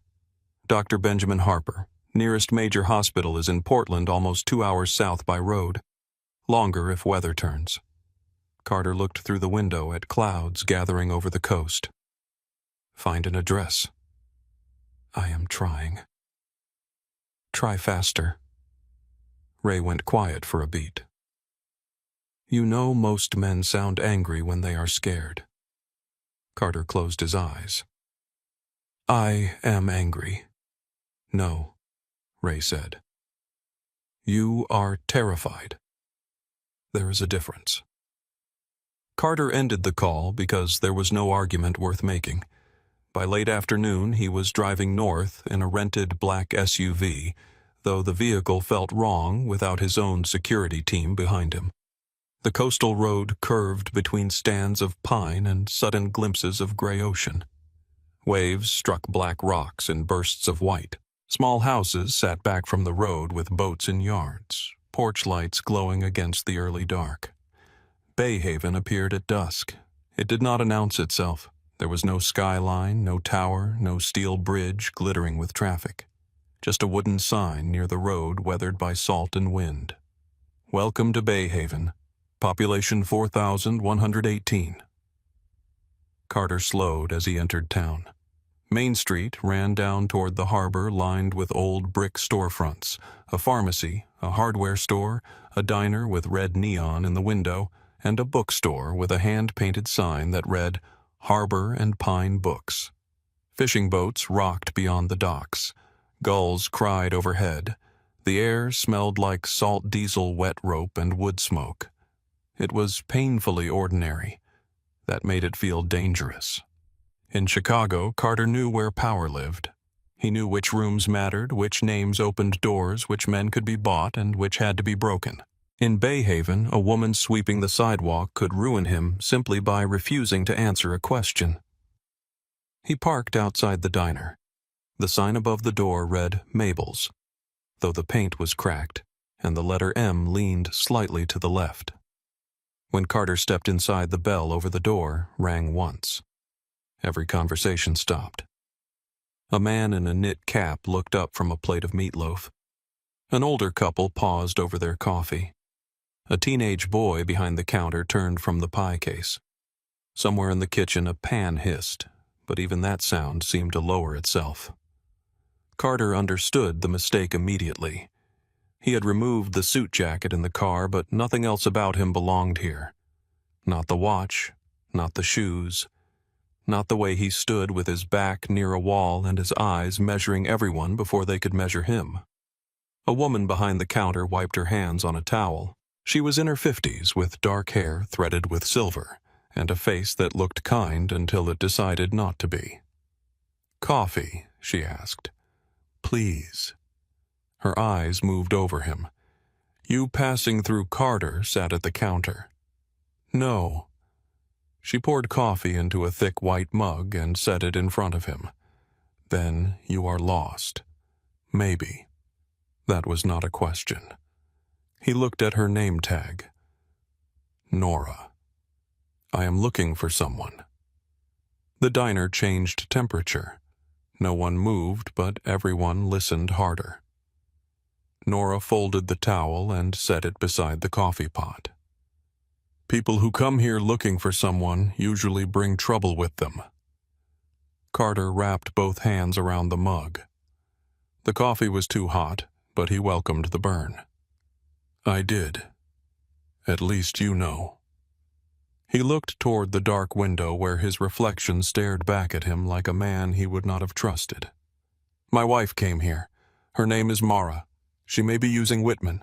Nora's expression did not change, but the teenage boy behind the counter looked too quickly toward the kitchen. Carter saw it. Nora saw that he saw it. Her voice hardened. "If a woman comes to Bayhaven without telling her husband where she is, we usually assume she has a reason. She does." That stopped her for half a breath.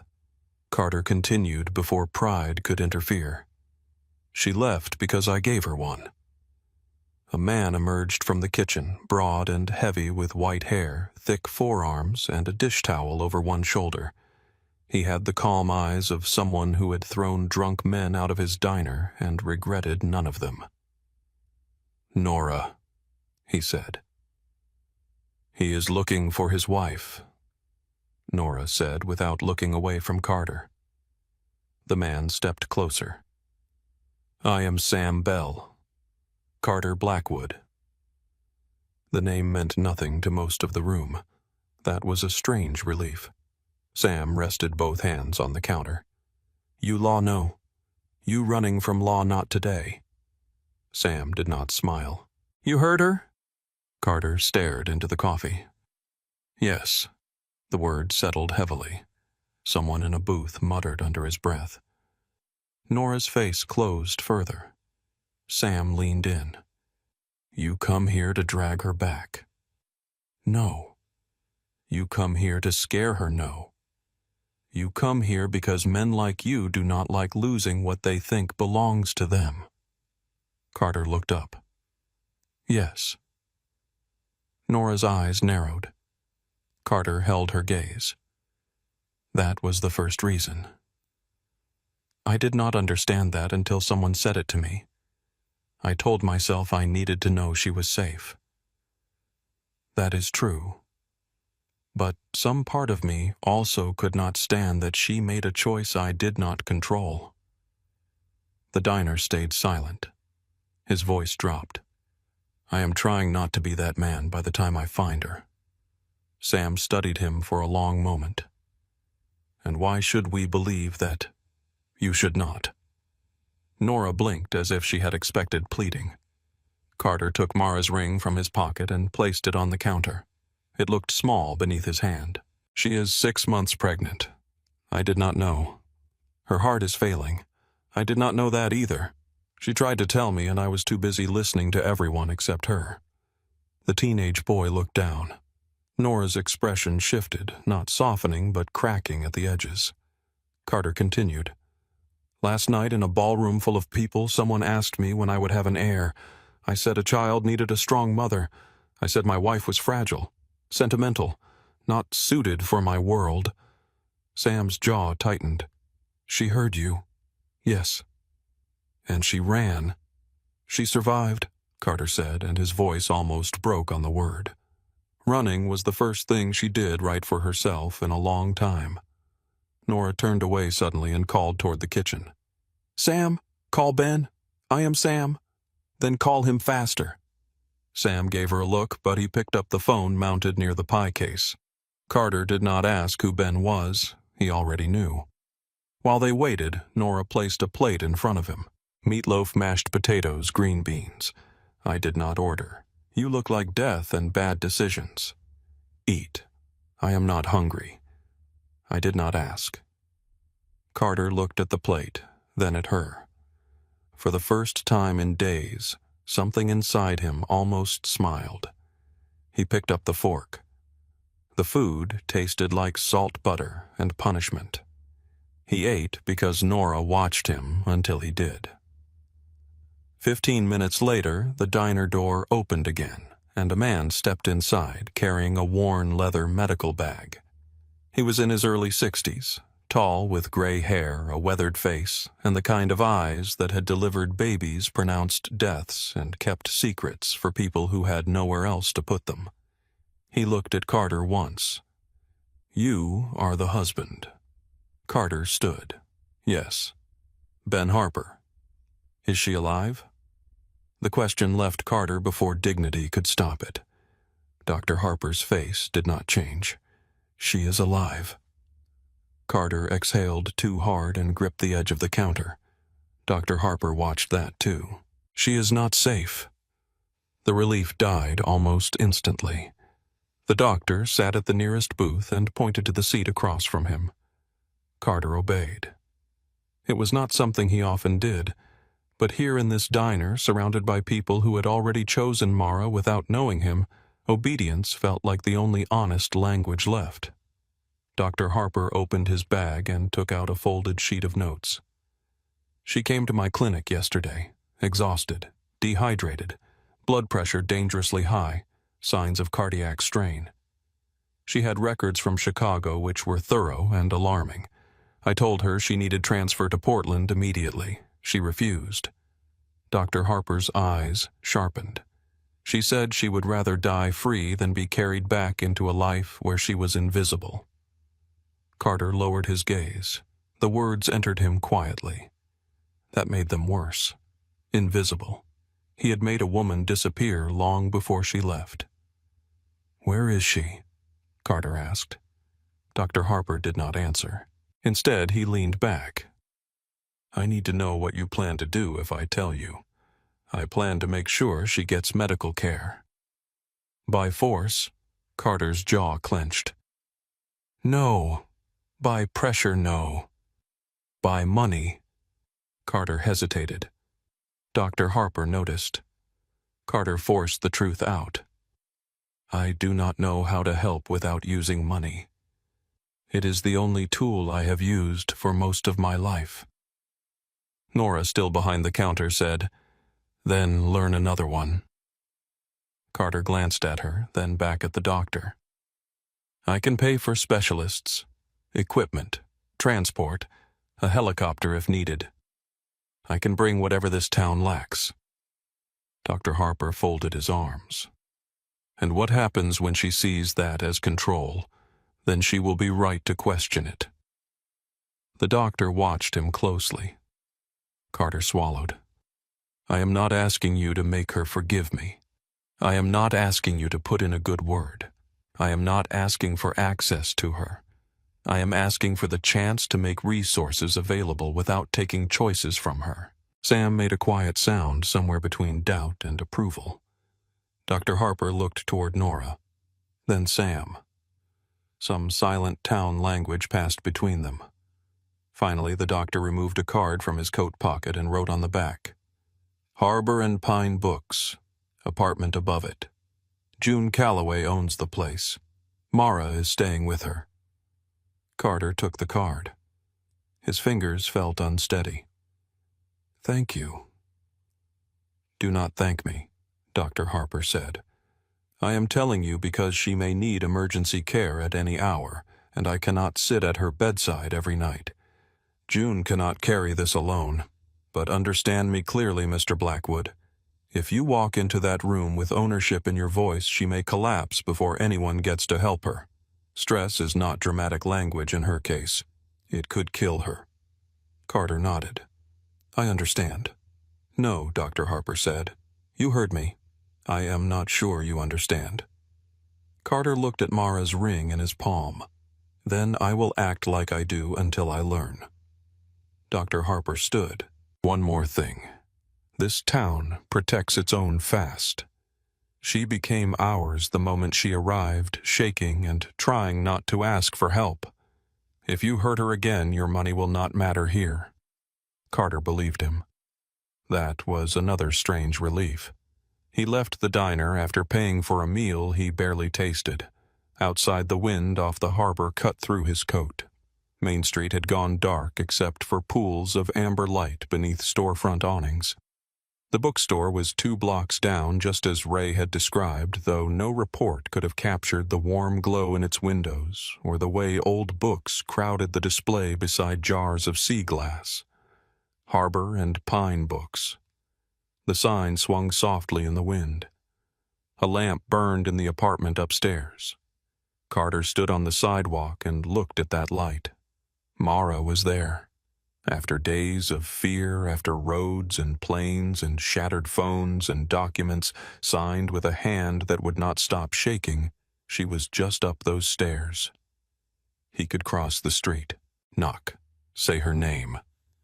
He could also ruin everything by doing exactly what he had done his entire life.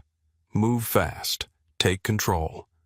Enter the room as if needing forgiveness gave him the right to demand conversation. A voice spoke from the doorway. You planning to freeze out there, or are you working up the courage to become worse? Carter turned. A woman stood beneath the bookstore awning with a ring of keys in one hand. She was in her 60s, thin, gray-haired, and wrapped in a cardigan the color of storm clouds. Her face was lined in a way that made kindness look earned rather than easy. June Calloway, she said. This is my shop. That is my apartment. And you are the reason my guest flinches every time a car slows outside. Carter's throat tightened. Yes. At least you do not ask which guest. No. June looked him up and down. You are handsomer than I wanted you to be. That is irritating. He did not know what to say to that. She stepped closer. I have met men like you. I doubt that. I have met men who confuse protection with possession. Different shoes. Same disease. Carter accepted that without defense. June's eyes narrowed slightly. Dr. Harper called. He thinks she should see you. Does she? No. Then I should not go up. June studied him for a long second. That answer mattered. He could see it land. She needs closure, June said. Not because you deserve to speak, but because she deserves to say things to your face. If she tells you to leave, you leave. If she tells you to shut up, you shut up. If she cries, you do not touch her unless she asks. If she hates you, you let her. Carter looked up at the lit window. I can do that. June gave a humorless little laugh. Men always think they can do things until a woman stops loving them in front of their eyes. She unlocked the side door that led to the stairs. Come on, Chicago. The staircase was narrow and smelled of old paper, lemon oil, and rain-soaked wool. Carter climbed behind June, one hand near the railing because his balance felt wrong. His heart beat harder with each step. At the top, June knocked gently. Mara, honey. It is June. A pause. Then Mara's voice. Tired. Soft. Guarded. Come in. June opened the door. The apartment was small, low-ceilinged, and warm. Bookshelves lined one wall. A blue couch sat near a window overlooking the harbor. There was a knitted blanket over the armchair, a mug of tea on the table, and a stack of baby books beside a lamp. Mara stood near the window in leggings and an oversized cream sweater. Her hair was shorter. Carter noticed that first because his mind reached for anything smaller than the full truth. She had cut it to her shoulders, loose and natural around her face. No diamonds, no makeup, no armor. She looked younger. She looked exhausted. She looked more real than she had in months. Then she saw him. All color drained from her face. No. Carter stopped at the threshold. Mara's hand went to her stomach. No, no, you cannot be here. June moved toward her. Mara, breathe. But Mara stepped backward, bumping the windowsill. Her chest rose too fast. The mug on the table trembled from the movement of her hand. Carter did not move. Every instinct in him screamed to cross the room, catch her, hold her, fix what he had done with the force of his presence. He stayed where he was. Mara, he said quietly. Her eyes flashed. Do not say my name like you still have a right to it. He closed his mouth. Good, June had said. Shut up if she tells you. Mara looked from him to June. You brought him here? June's face softened. Dr. Harper thought I do not care what Dr. Harper thought. Her breath hitched. She pressed one hand to her chest. That broke Carter's restraint by one step. Only one. Mara, sit down. Her eyes snapped back to him. There it is. He froze. The voice, she said. The command.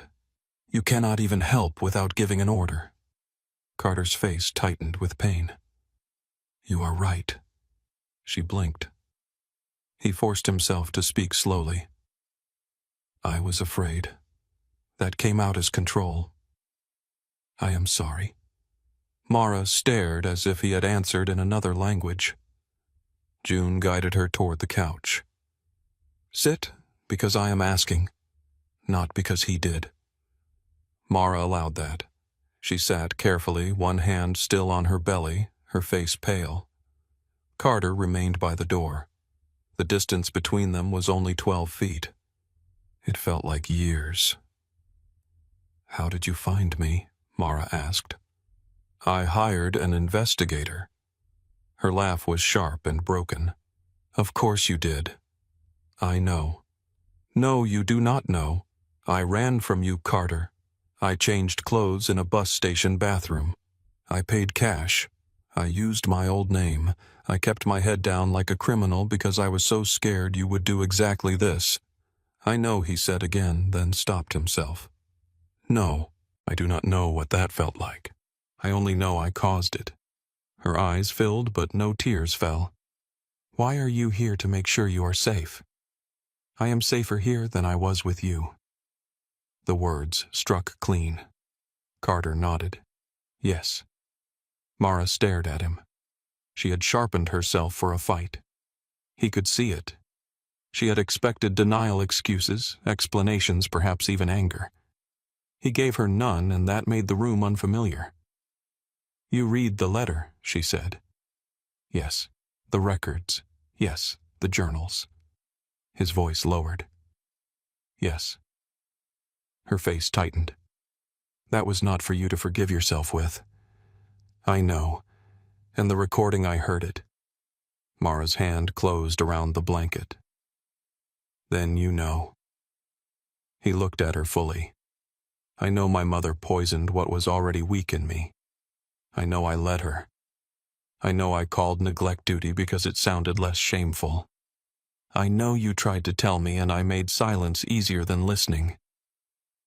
Mara's breath shook. I stood right there, Carter. His eyes burned. I know. You looked so calm. He swallowed. I know. You said I was fragile while your daughter was inside me. His voice broke. I know. Stop saying that. He nodded once and looked down. The room went quiet except for rain beginning to tap against the window. Mara leaned back, exhausted by the force of staying upright in her own pain. After a long moment, she said, Do you want to know the worst part? Carter lifted his eyes. She looked directly at him. If you had come home that night after the gala, if you had found me crying and asked me not to leave, I might have stayed. The sentence entered him like punishment from a merciful God. Not because you deserved it, Mara continued. Because I loved you that much. I was that lost. I would have stayed in a house where I was disappearing because one kind word from you still felt like water. Carter did not trust himself to speak. Mara wiped at her cheek angrily. That is why I had to leave before you woke up. Not because I was strong enough not to love you. Because I knew I still did. June turned away toward the kitchen area, giving them privacy without leaving. Carter's voice came out rough. I am sorry. Mara closed her eyes. Sorry is so small. Yes. It cannot give me back the months I spent alone. No. It cannot make my body healthy. No. It cannot make me trust you. I know. This time she let the words stand. Dr. Harper arrived 20 minutes later, though Carter had not heard anyone call him. Bayhaven worked that way, he was beginning to understand. News moved through walls, windows, glances, and women like June. The doctor checked Mara's blood pressure while Carter stood near the door like a man awaiting sentencing. Dr. Harper's expression darkened. It is too high. Mara looked away. I am fine. No, Dr. Harper said. You are not. And I am tired of everyone in this room pretending willpower is a treatment plan. June murmured amen. Mara's mouth trembled. I am not going back to Chicago. No one is asking you to, Carter said. She looked at him sharply. He kept his voice low. I will not take you back there. I will not ask. I will not mention it again unless you do. Dr. Harper watched him, then spoke to Mara. We need specialists involved. Portland. Cardiology. Maternal fetal medicine. Emergency transport on standby. Mara shook her head. I cannot afford. It is handled, Carter said. The room went cold. Mara's eyes hardened. There it is again. Carter stopped breathing for half a second. She stood with effort. You think you can purchase your way into my life? Buy machines, buy doctors, buy helicopters, buy forgiveness by making yourself necessary. That is not what I... He stopped because it was exactly how he sounded. Mara saw him realize it. Carter lowered his voice. You are right to question it. I do not know how to do this without reaching for money first. But I am not buying forgiveness. I am trying to buy time. For you, for her. You can hate where it comes from. Use it anyway. Her eyes shone. I do hate it. I know. I hate that I need anything from you. I know that too. Dr. Harper stepped between them gently. Mara, your daughter will not care who paid for the helicopter if it saves your life. Mara's face crumpled. For the first time since Carter entered, she looked less angry than terrified. I do not want to die, she whispered. The words destroyed him. Carter took one step, then stopped himself. Mara saw it. Something passed between them. Not trust, not forgiveness, but recognition that he had wanted to move and had chosen not to. Dr. Harper said, Then let us build a plan. Mara sank back onto the couch. She nodded once. The next hour became practical in the way fear sometimes becomes practical when there is too much of it to carry. Dr. Harper listed specialists. June wrote names. Carter made calls from the hallway, his voice quiet, stripped of threat but not of urgency. He called Gerald. I need a medical fund established through a neutral trust. No Blackwood name attached. Dr. Benjamin Harper in Bayhaven, Maine gets access by morning. Gerald sighed. You are moving assets while your mother is preparing legal action. Let her.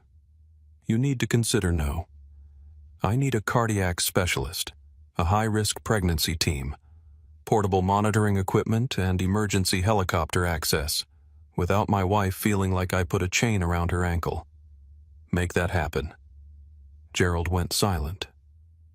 Then softer. How is she? Carter looked through the cracked doorway. Mara sat on the couch with June beside her, both hands around a cup of tea. She looked small. Not weak, never weak, worn thin by surviving. "She is alive," Carter said. "That is not what I asked." Carter closed his eyes. "She hates me." Gerald said nothing. "She should," Carter added and ended the call. When he returned, Mara was standing near the window. Dr. Harper packed his bag. "We have a plan for now," the doctor said. "But no stress, no surprises, no arguments if we can help it." His eyes went directly to Carter. "I understand," Carter said. Mara turned.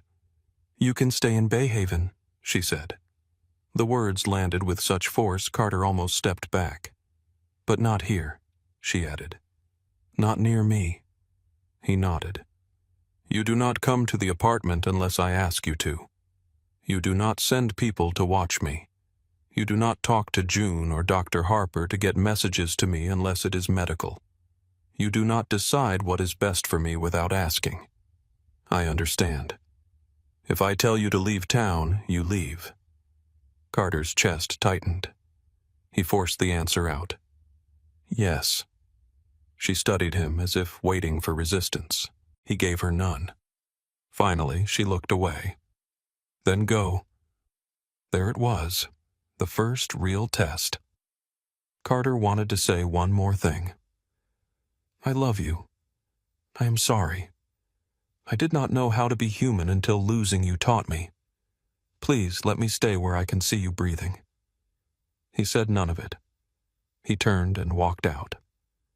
June followed him down the stairs.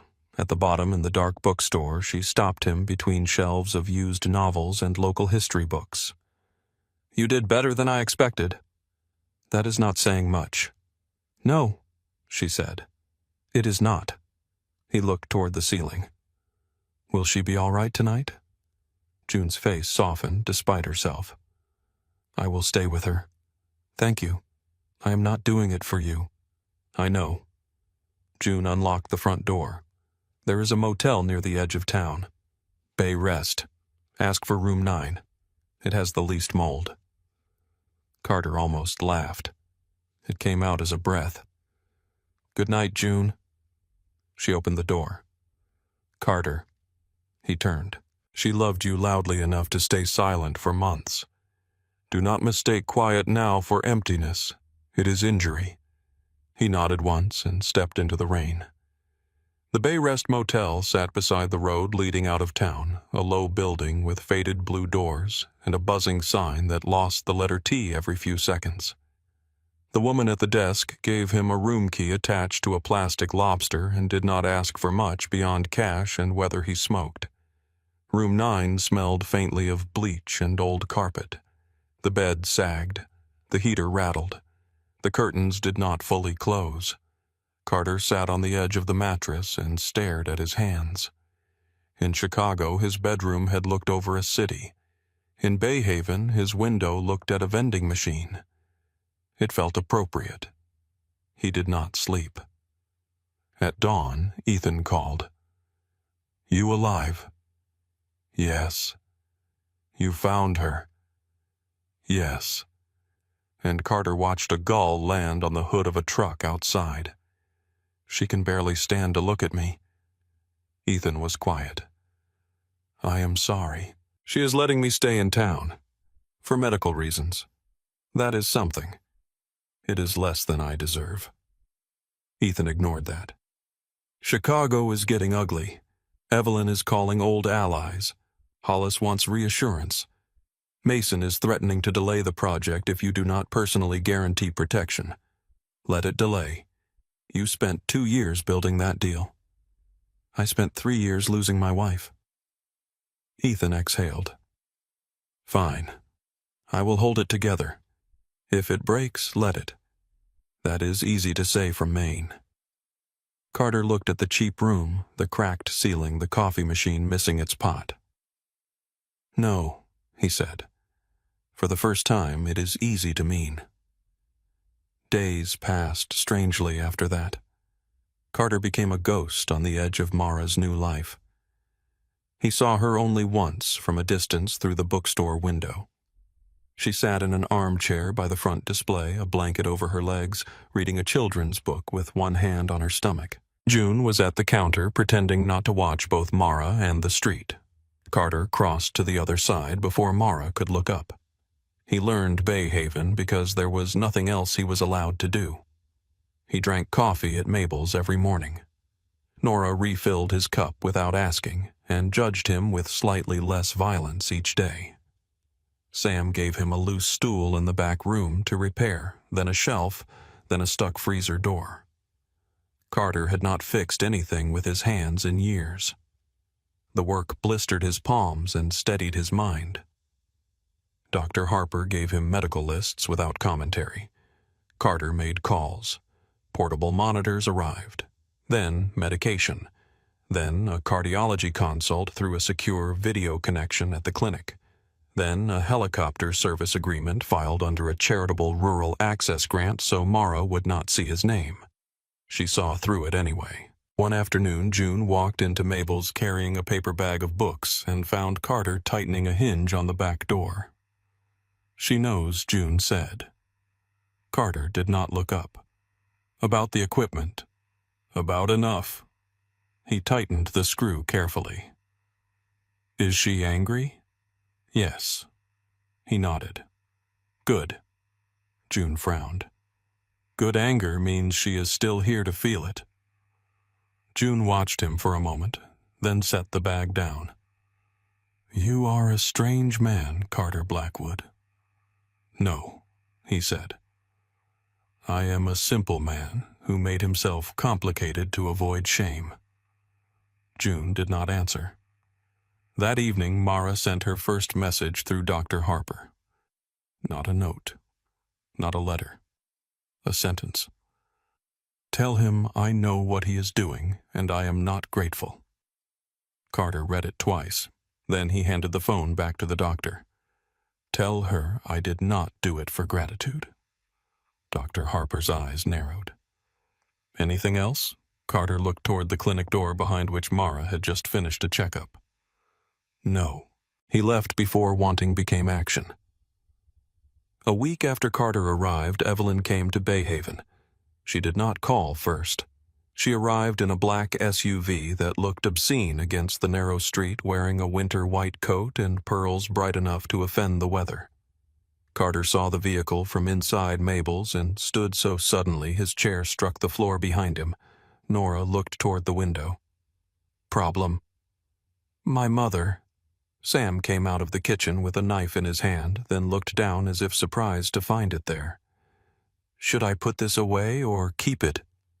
"Keep it near," Nora said. Carter was already moving. Evelyn did not go to the motel. She did not go to the diner. She went to the bookstore. By the time Carter reached Harbor and Pine, she was inside. Mara stood near the counter, one hand gripping the edge. June was between them, but Evelyn had always known how to make distance feel irrelevant. "My dear Evelyn," said her voice smooth as polished bone, "you look very tired." Mara's face was pale, but her eyes were clear. "You came all this way to insult me in a bookstore. I came to discuss the child." "There is nothing to discuss." Evelyn smiled. "All Blackwood children are discussed." Mara's hand moved to her stomach. "My daughter is not a board seat." "No, she is an heir. She is a baby. She is blood." Carter entered then. The bell above the door rang hard enough to startle a customer near the poetry shelf. Evelyn turned. For a moment, mother and son looked at each other across the little bookstore surrounded by paperbacks and salt-damp windows and the woman they had both underestimated in different ways. Carter's voice was quiet. "Step away from my wife." Evelyn's expression did not change, but her eyes sharpened. "Your wife left you, and still she is my wife." Mara looked at him, startled by something in his tone. Not ownership, not demand. A statement offered to the room but not pressed upon her. Evelyn caught it too. How poetic. "Maine has made you sentimental." Carter stepped closer, stopping beside June, not Mara. "No, Maine has made me sober." Evelyn laughed softly. "You think this is noble, abandoning your responsibilities, hiding in a fishing town. letting that girl turn you against your family." Carter's face hardened. "Do not call her that. What would you prefer? The woman who concealed your child, the woman who ran with a Blackwood heir across state lines." Mara said, "I ran with my body. My child was inside it." Evelyn turned her gaze back to Mara. "That child carries a name larger than your feelings." Carter moved then one step only, but the air changed with it. "My daughter carries no obligation to your hunger." Evelyn's mask slipped. "You are making promises you cannot keep. There are people in Chicago who will see this situation as weakness. If they learn she is here, if they learn the child exists, do you imagine this charming little town can protect them?" Mara's face drained. Carter saw the fear land and hated his mother with a clarity that frightened even him. He lowered his voice. "If any danger reaches this town because of my name, I will end it." Evelyn smiled. "There is my son." "No," Carter said. "You do not get to claim that anymore." The room was silent. Carter continued. "I know what you are doing. You want me angry. You want me violent. You want Mara to see the man she ran from. You want to prove I cannot change because then all the damage you caused becomes destiny instead of choice." Evelyn's mouth tightened. He stepped closer, his voice still calm. "You failed." For the first time, Evelyn looked uncertain. Carter took a folded document from his coat and placed it on the counter. "Restraining order. Temporary for now. You are not to approach Mara, contact her contact doctor, Harper, about her medical care or interfere with any trust created for her benefit." Evelyn stared at the paper. "You would drag your mother through public court. I would drag the Blackwood name through hell if it meant giving my wife one quiet night." Mara looked away, but not before he saw her eyes shine. Evelyn leaned toward him. "You have no idea what you are burning." Carter looked at Mara, then at the swell of her stomach beneath the soft sweater. "Yes," he said. "I do." Evelyn left without another word. The black SUV disappeared down Main Street 10 minutes later, but the damage of her visit stayed behind. Mara sank into the chair near the window, breathing too fast. Dr. Harper was called. Carter waited outside in the cold because June told him to and because Mara had not asked him to stay. Rain began near sunset, a hard, steady rain that blurred the harbor and turned the streets black. By night, the wind rose. Carter sat in room 9 at the Bay Rest with his phone on the table, Mara's ring beside it, and the storm pressing against the window. At 11:46, Dr. Harper called. Carter answered before the first ring finished. "She is stable," the doctor said. Carter closed his eyes, but stressed. Evelyn's visit hurt her. "I know. She asked me not to tell you that." "Then why are you telling me?" "Because if your world sends anything else to her door, I need to know before it arrives." Carter looked at the rain streaking the glass. "It will not. You cannot promise that." "No," Carter said. "But I can make sure it fears coming." Dr. Harper sighed. "That is the old language again." Carter touched the wedding band. "I know." After the call, he did not sleep. The storm grew louder. Sometime after midnight, thunder rolled over the coast deep enough to shake the motel window. At 1:18, his phone rang again. This time it was June. Her voice was not calm. Carter. He was already standing. "What happened? I need Dr. Harper. I already called him." Carter grabbed his coat. "June." On the other end, Mara cried out in pain. June's breath shook. "There is blood on the sheets." Carter was out the door before June finished speaking. Rain struck him sideways as he crossed the motel lot cold enough to steal the air from his lungs. He drove too fast through Bay Haven's narrow streets, headlights cutting through sheets of water tires hissing over flooded pavement. The harbor was gone behind darkness and rain. Storefronts blurred past. The town looked emptied by the storm, as if every living thing had taken shelter except him. His phone was on speaker in the cup holder. "June, talk to me." "She is awake," June said, breathless. "Dr. Harper is here. She is in pain. Too much pain." In the background, Mara cried out again. Carter gripped the wheel until his knuckles whitened. "Tell her I am coming." A pause. June's voice softened, even through fear. "She knows."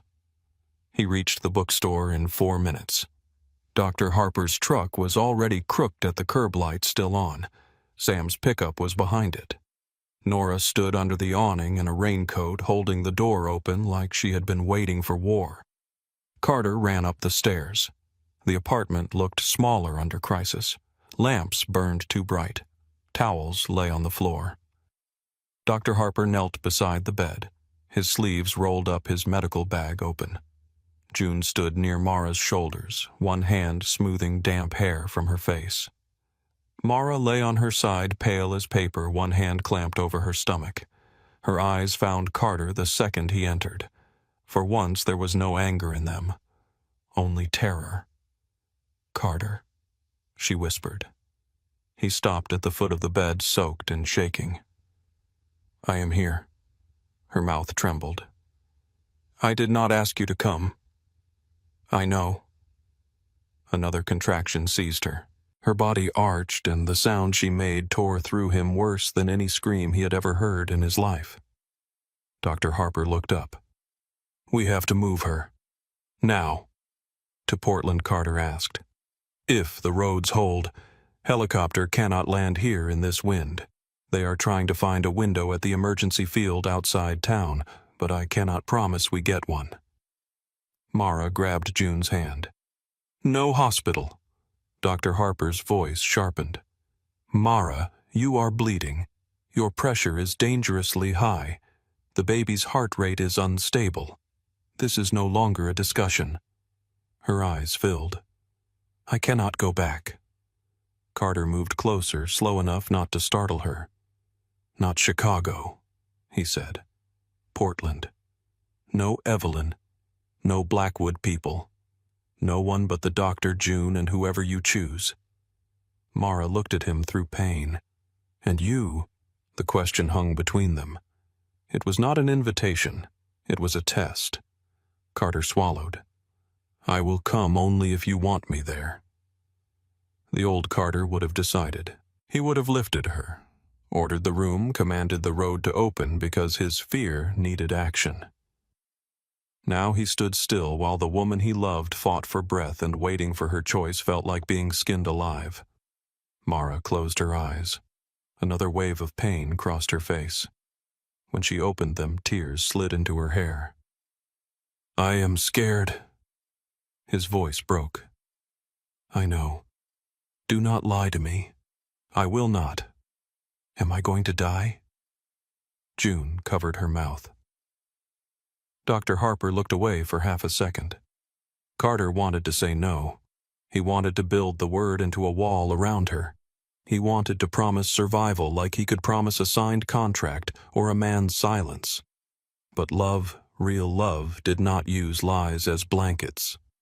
"I do not know," he said. Mara began to cry. Carter knelt beside the bed, still not touching her. "But I know this. You will not be invisible, not for 1 second, not tonight, not ever again. If you let me come, I will stay where you tell me. I will hold your hand if you ask. I will let go if you ask. I will listen." Mara stared at him. Rain battered the windows. Thunder rolled over the harbor. Then she reached for him. Not far, only a few inches. But Carter took her hand like it was holy. "Come," she whispered. The next 20 minutes became noise and motion. Sam brought the truck to the back entrance because the street was flooding near the front. Nora wrapped Mara in blankets. June packed the medical records into a canvas bag. Dr. Harper checked the baby's heartbeat again and muttered something Carter could not hear but understood by the tightness of his mouth. They carried Mara down the stairs in a chair because she could not walk. Carter stayed beside her, one hand on the railing, one hand never leaving hers. Outside, the storm hit them like a living thing. Sam drove. Dr. Harper sat in the back with Mara monitoring her pulse and pressure. Carter sat beside her, bracing himself against the truck wall as the vehicle lurched over flooded roads. June sat near Mara's head, whispering prayers she probably did not believe in but needed anyway. Mara squeezed Carter's hand so hard it hurt. He welcomed it. "If I do not make it," she said. "No." Her eyes flashed despite the pain. "Do not steal my words from me." He went silent. She breathed through another contraction, then continued. "If I do not make it, she needs to know I wanted her." Carter nodded, tears blurring the dim light inside the truck. "She will know, not as an heir, never, not as a Blackwood first. As herself," he said. Mara's eyes searched his face. "Do not let your mother touch her life. I will not. Do not raise her to think love means endurance." His face twisted. "I swear." She looked toward the rain-streaked window. "And do not tell her I left because I stopped loving you." Carter could barely speak. "What should I tell her?" Mara's thumb moved weakly against his hand. "Tell her I left because I loved her more." The truck hit a deep stretch of water and shuddered. Sam cursed from the front seat. Dr. Harper steadied the monitor. "We are losing time," he said. Carter looked forward. "How far?" 10 minutes. If the road holds." Sam said. The road did not hold. A fallen tree blocked the main route to the emergency field. For one frozen moment, everyone stared through the windshield. Then Sam threw the truck into reverse. "There is an old access road by the marina." "In this weather?" Nora asked. "You got a better one?" No one did. The access road was mud and broken gravel. The truck slid twice. Carter held Mara against him as gently as he could, feeling the heat of her fever, the tremor in her body, the terrible fragility of a woman he had once called weak, because he had never understood what strength looked like when it was quietly dying. At the field, red lights blinked through the rain. The helicopter waited blades, turning slow, fighting the wind. Paramedics rushed toward them. Everything became white light and shouted instructions. Carter climbed in only after Mara looked back and reached for him again. The flight to Portland was the longest 27 minutes of his life. Mara drifted in and out. Dr. Harper shouted numbers to the flight medic. The baby's heartbeat flickered on a monitor. Carter kept his forehead against Mara's hand, speaking low enough that only she could hear. "I am here, again. I am here, again. I am here." At Portland Medical Center, they rushed her through bright halls that smelled of antiseptic and rain-soaked clothing. A doctor in blue scrubs stopped Carter outside the operating room. "We need to take her now." Mara's hand slipped from his. Panic surged through him. She looked back once. "Carter." He stepped close. "Yes. If she lives, she will." Mara's eyes softened with pain. "Hope." He nodded understanding before she said more. "Hope." Then the doors closed. Carter stood in the hallway with blood on his shirt and rainwater dripping from his coat. No one bowed. No one stepped aside because of his name. No one cared how many judges owed him favors. Behind those doors, the only power that mattered belonged to surgeons, nurses, machines, and a woman whose body was fighting harder than any army he had ever commanded. His phone rang. "Ethan." Carter answered because numb hands needed something to do. "Carter Evelyn is moving against the trusts. Hollis is pulling support. Mason says if you do not return by morning, he is out." Carter stared at the operating room doors. "Let him go. You do not understand. This could collapse the riverfront deal. Then it collapses. Your father spent his life building—" "My father is dead," Carter said. "My wife is behind those doors. My daughter is fighting for her first breath. Do not call me again about concrete permits or dead men's dreams." Ethan went quiet. Then he said, "Understood." Carter ended the call.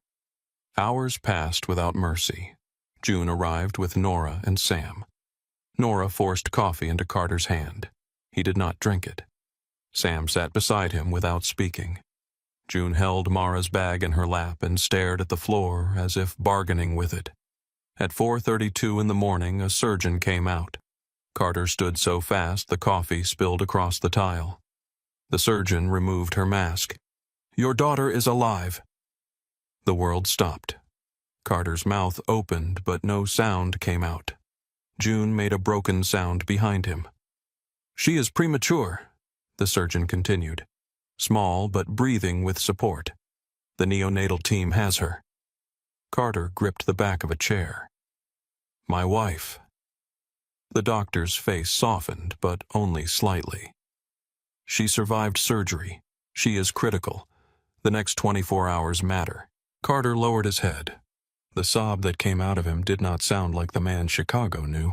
It sounded like someone being returned to his own body after years away from it. They let him see the baby first. She was impossibly small beneath the NICU lights wrapped in wires and tubes, her tiny chest rising with machine-assisted breaths. Her fingers curled and opened like she was trying to hold on to the world. Carter placed one hand against the glass.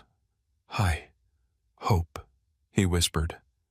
The name broke him again, not because it was soft, because Mara had chosen it while surrounded by fear. Mara woke 2 days later. Carter was not beside her bed. He sat in a chair near the wall, close enough to be present, far enough to honor what remained broken. His clothes had changed. His face had not. He looked hollowed out, unshaven eyes, red from days without sleep. Mara turned her head. "Hope." He was awake instantly. "She is alive," he said. "She is in the NICU. She is tiny and furious." A weak laugh escaped Mara before it became a sob. Carter stood, then stopped himself. Mara saw it. After a long moment, she lifted her hand. He crossed the room carefully and took it. Her fingers were weak but warm. "I thought I died," she whispered. "I thought I did too," he said. She looked at him then, really looked. There was too much between them for forgiveness, too much harm, too many rooms where she had been alone, too many words that could not be unsaid. But he was there, quiet, waiting, not asking for reward. Days became weeks. Hope grew stronger by ounces. Mara learned to stand again. Carter learned feeding schedules, diaper changes, medication names, and the art of sitting still when Mara needed silence more than comfort. He signed papers from hospital chairs, cutting Evelyn out of what remained, separating legal businesses from criminal ones, burning bridges that had once made him untouchable. Evelyn sent threats. Carter sent lawyers. Chicago began to loosen its grip. Bayhaven tightened its circle. When Mara and Hope were finally released, they did not return to Chicago. They returned to the apartment above the bookstore first, then months later to a small blue house near the water. Carter rented a place 3 streets away. He came when invited, left when asked. Loved his daughter without using her as a bridge to force his way back to Mara. On Hope's first birthday, the town gathered in June's backyard under strings of warm lights. Hope smashed cake across her cheeks, while Sam pretended outrage, and Nora took pictures. June cried openly and denied it to everyone. Near sunset, Mara found Carter by the fence watching the harbor turn gold. He held the ivory jewelry box in both hands. Mara went still. Carter opened it. Her rings lay inside. "I am not asking," he said. She looked at him. "I kept them because I needed to remember the exact shape of what I broke." Mara's eyes filled, but she did not look away. "I am not ready. I know. I may never be. I know that too." Hope laughed behind them, bright and wild, reaching for a gull that had landed on the fence. Mara turned toward the sound. Then quietly, she said, "You can walk home with us." Carter closed the box. For a moment, he could not move. Mara lifted Hope into her arms and started down the path. After a few steps, she looked back. Carter followed. Not beside her at first, a little behind, close enough to be there. Far enough to remember that love was not a cage and home was not a place a man owned. It was a place he was invited to enter.